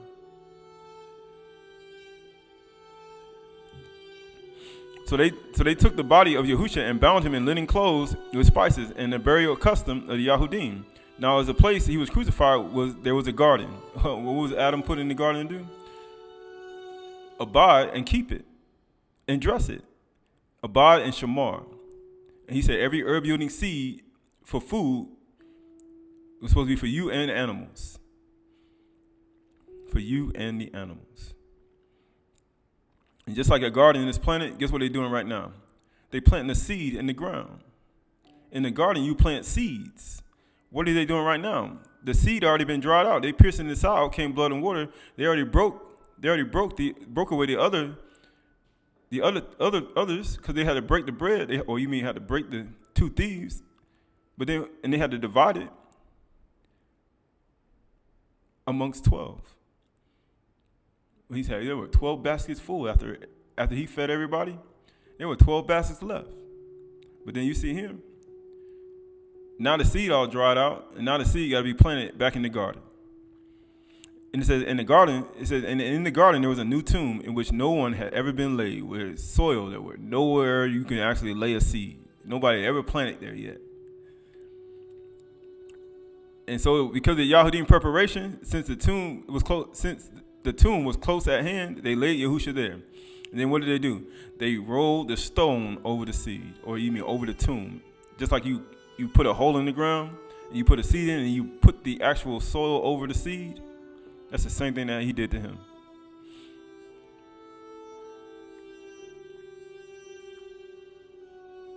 That's the same thing they did to him.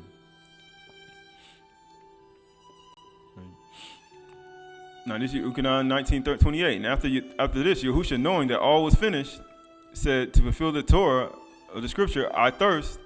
A jar of sour wine stood there. So they put a sponge and filled it with wine and hyssop and branch and held it to his mouth. When Yahusha had received the sour wine, he said, it is finished.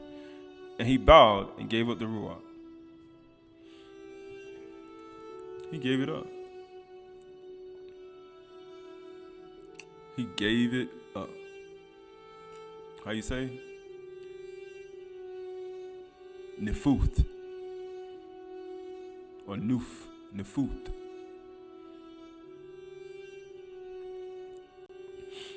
So this book of Thomas, again, verse 22. Yahusha saw infants being suckled. And he said to his disciples, these infants being suckled are like those who enter the kingdom. We talked about how you suck a child. We talked about your connection, your shore, your healing, your umbilical cord. They said to him, shall we then, as children, enter the kingdom? Yahusha said to them, when you make the 2 one. When you make the 2 one, how you going to do that? With a 10 peg, with the word of Yahuwah. How you think Adam and Yahuwah were two becoming one? How you think they were all one on the first day of creation? How you think 2 6 gonna become one? When you make the two one, and when you make the inside the outside, and the outside like the inside, outward and inwardly, and he said, and the above like the below. And when you make the male and the female one and the same, Akkad, Tahor, all your males shall be, or you mean Adam, shall be pure before Yahuwah. So that the male not be male, nor the female that became after it. When they're one, they're Adam. And when you fashion eyes in the place of an eye, and the hand in the place of a hand, and a foot in the place of a foot, and a likeness in the place of a likeness, then you will enter the Malkuth when you get back to your first estate, Adam. Let us make man in our own image, our own likeness. And let him have authority to fish, sea, fowls, and every creeping thing that creeps upon the earth, and over all the earth. Every herb yielding seed is for food that brings forth fruit, Parach, Rabah, Maleh. And for the animals as well, the eights. And Yahuwah saw it was very good, Meo Ta'u. Yahuwah said, I shall choose you, one of 1,000. You know how to be fruitful and multiply, you grow a bunch of plants. He said, I'm going to choose one of 1,000 and 2 of 10,000. 2 of 10,000? How kind of math is that? It's kind of like the math with 20 loaves and 100 people they got to feed. Or 2 or 6 loaves and 7 grapevines. It don't make no sense. Why would you take 2 out of 10,000? And they shall stand as a single one. They shall stand as one, Akkad. They shall stand as one, Akkad. Male and female, Akkad. All together as one, Akkad. He said 1 or 2. Just 3 people. 1 of 1,000, 2 of 1,000. 2 shall become one, Akkad. And his disciples said to him, show us the place where you are, since it is necessary for us to seek it. He said to them, whoever has ears to hear, let him hear. Does not the ear taste the word? He says, there is light within a man of light, and he lights up the whole world. If he does not shine, he is darkness. When is that getting ready to happen? If he does not shine, he is darkness. You're the light of the world. A city that cannot be hidden. No man lights a candle and put it under the table. He put it on top of the table, that all may see it.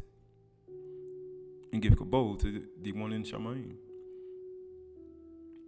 Yahushua said, love your brother and sister, or you mean this brother, like your soul. Guard him like the pupil of your eye.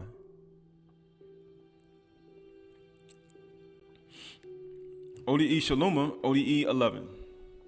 My heart was pruned and the flower appeared, and Khan sprang up in it, and it produced fruits to Yahuwah. For the Most High, Yahuwah circumcised me by his Kedush Ruach. He uncovered my inward being toward him and filled me with his love. Aha. And the circumcision became my salvation, and I ran in the way of peace, Shalom, in the way of truth. From the beginning unto the end, I received his knowledge. And I was established upon a rock of truth where he has set me. And speaking waters touched my lips, and my spring from the spring of Yahuwah generously. So I drank and became intoxicated from the living water that does not die. And my intoxication was not with ignorance, but I abandoned vanity. Because you know all those things, you cannot be uttered in the presence of Yahuwah. He said, the living water does not die. He said, he that believeth on me, as the scripture said, as the Torah said, out of his inward man, his belly, where his umbilical cord is, his shore is, out of his belly shall flow rivers of living water. It's Chay, it's life, right? It's a water agent, right? Tahalim 107, 21 through 31. Let them thank Yahuwah for his steadfast love, for his wondrous works to the children of men. and let them offer sacrifices of thanksgiving and tell of his deeds in songs of joy. Some went down to the sea in ships, doing business on the great waters. They saw the deeds of Yahuwah, his wondrous works in the deep. For he commanded and raised the stormy winds, which lifted up the waves of the sea. They mounted up to Shamayim's. They went down to the depths. Their courage melted away in the evil plight, and they reeled and staggered like drunken men, and were at their wits' end. And they cried to Yahuwah in their trouble, and he delivered them from their distress. And he made the storms be still, and the waves in the sea hushed. Then they were glad that the waters were quiet. You mean tranquil. You mean a pleasing aroma. A pleasing aroma. And he brought them to the desired haven, and let them thank Yahuwah for his steadfast love, for his wondrous works to the children of man. You don't care that we perish? He said, Shalom. Shalom. Tehillim 107:32-43. Let them extol him in the congregation of the people, and praise him in the assembly of the elders. He turns rivers into a desert, and springs of water into thirsty ground, a fruitful land into a salty waste, because of the evil of his inhabitants. He was saying, why did Yahushua and all his disciples, when they defeated people, they were in a desolate place? Because of the famine in the land, in those lands. It wasn't a famine of bread and water, because they gave him that. It was of hearing the word of Yahuwah.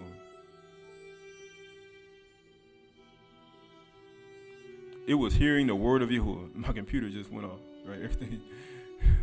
It's funny, though. It's coming back. And get a fruitful yield. And his Parach they multiply greatly. And he does not let their livestock diminish when they are diminishing and brought low. And through oppression and evil and sorrow, he pours contempt on princes and makes them wander in trackless wastes. And he raises up the needy out of the affliction and makes their families like flocks. The upright set it and are glad, and the wickedness shuts its mouth. Whoever is wise, let him attend to these things. He makes everybody be quiet. He makes everybody be quiet. He said, they are wise, let him attend to these things. He says, let them consider the steadfast love of Yahuwah. Right, so this is Essene, Book of Yahushua, sevenfolds of peace. As a sheaf of the golden wheat lies hidden within the tiny kernel, so is the Malkuth of Shamayim hidden within our thoughts.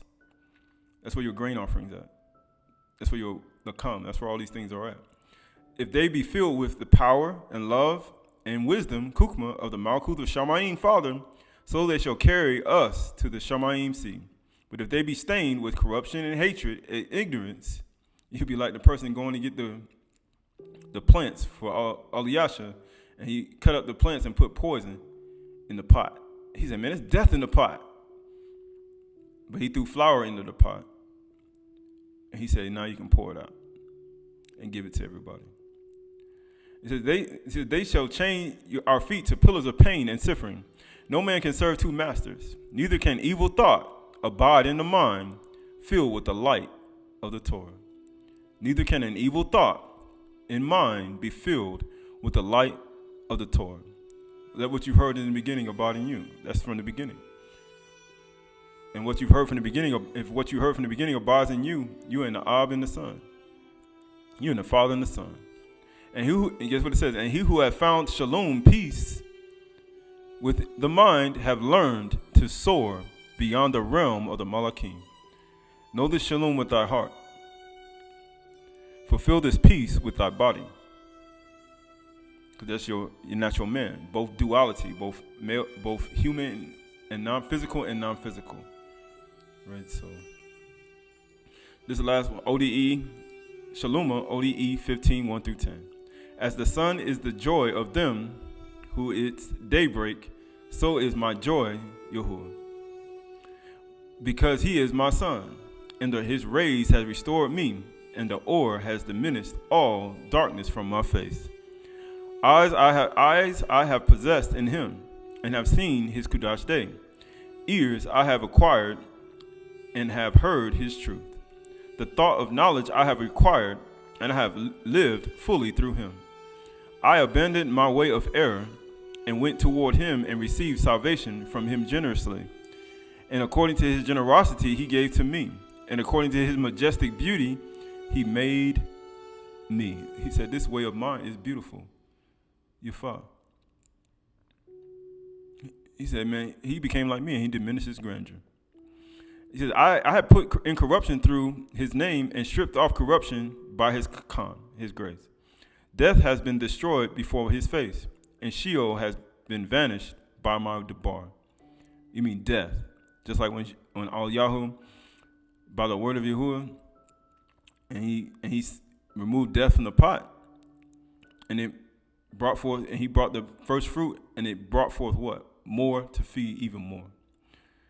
It says, and the eternal, guess what it says? Verse 10 says, and the eternal life has arisen in Yahuwah's land, and it has become known to the faithful ones. So you mean it's risen in the Yahuwah's land. How does something rise? When you plant a seed, it rises out of the ground. That's why when Yahushua rose, when he rise, the third day. 3 times a year shall all your tahor with a tent peg, how you say, joined together, shall appear before Yahuwah. And none shall appear before me empty. And he has become known to his faithful ones, and been given without limit. Because you know why he said without limit? Because he said his understanding is endless. In Tahalim, we just read, Tahalim 147, he said what? His understanding is endless. Great is Yahuwah. It goes on forever. It's infinite. But he said, but he says, but it has become known to his faithful ones, and been given without limit to all who trust in him. Trust in Yahuwah. Lean not to your own understanding. In all your ways acknowledge him. It'll be right, and he will make straight your path. It'll be healing to your shore, your esteb, your umbilical cord. It'll be refuth, esteb. It'll be refreshment to your bones. Why? Because you trust in him. Trusting in him. Why? Because now you're connected to the one in the highest Shamayim. Right? When one walks, when one lives, one understands to be connected to Yahuwah is to be connected to the limitless, how you say, without limit, information, knowledge, wisdom, and understanding, that you may grow up unto salvation. Man, woman, two becoming one, and Yalit, children. For he said, if you don't humble yourself like a child, he said, you will never enter the Malkuth. Why? Because the kingdom is for his children. It's for those, his children, and his ears are open to their cry. Right, so when we see Yahushua, we see him at the 9th hour. We see him crying out. We see him the nefuth. We see the wave offering, or the 2 breads when he was between 2 thieves. We see the refuth, the wave offering, nefuth, or the nuf. We see the wave offering, even with the 2 sticks becoming one, Yasharal and Yehuda. But also, we see him as the bakur, the first fruit. I mean, the hasty fruit. How was he the first fruit and the hasty fruit? Because he did it all on the same day. He did it all on the same day. It all happened to him on the same day. The very same day, even as when Saul was anointed, Malach Yasharal. It all happened the same day. So, as we move forward, when the sun goes down, like he says, when the evening and morning, Yahuwah saw that all his works were finished, he rested from his Shabbat. He ceased, even as Yahushua ceased when he said it is finished. But then after the 7th day, it repeats all over again. This is the 7th Shabbat, the 49th day, but in that evening time, it's going to be light, or all over again. Right? So as we move forward in love and compassion and humility, gentleness, meekness, forgiveness, and mercy. And we fix our mind on our duty, on our jobs, not on our jobs, but on our occupation, but on our abad, our servitude, our servant, being service in the gun, and understanding that through the transformation of knowledge, and through the transformation of thought, we inherit a Parach. Knowing that through walking in complete humbleness and meekness, we can transform our beings into our higher self. For the meek shall inherit the earth. The meek shall inherit the earth.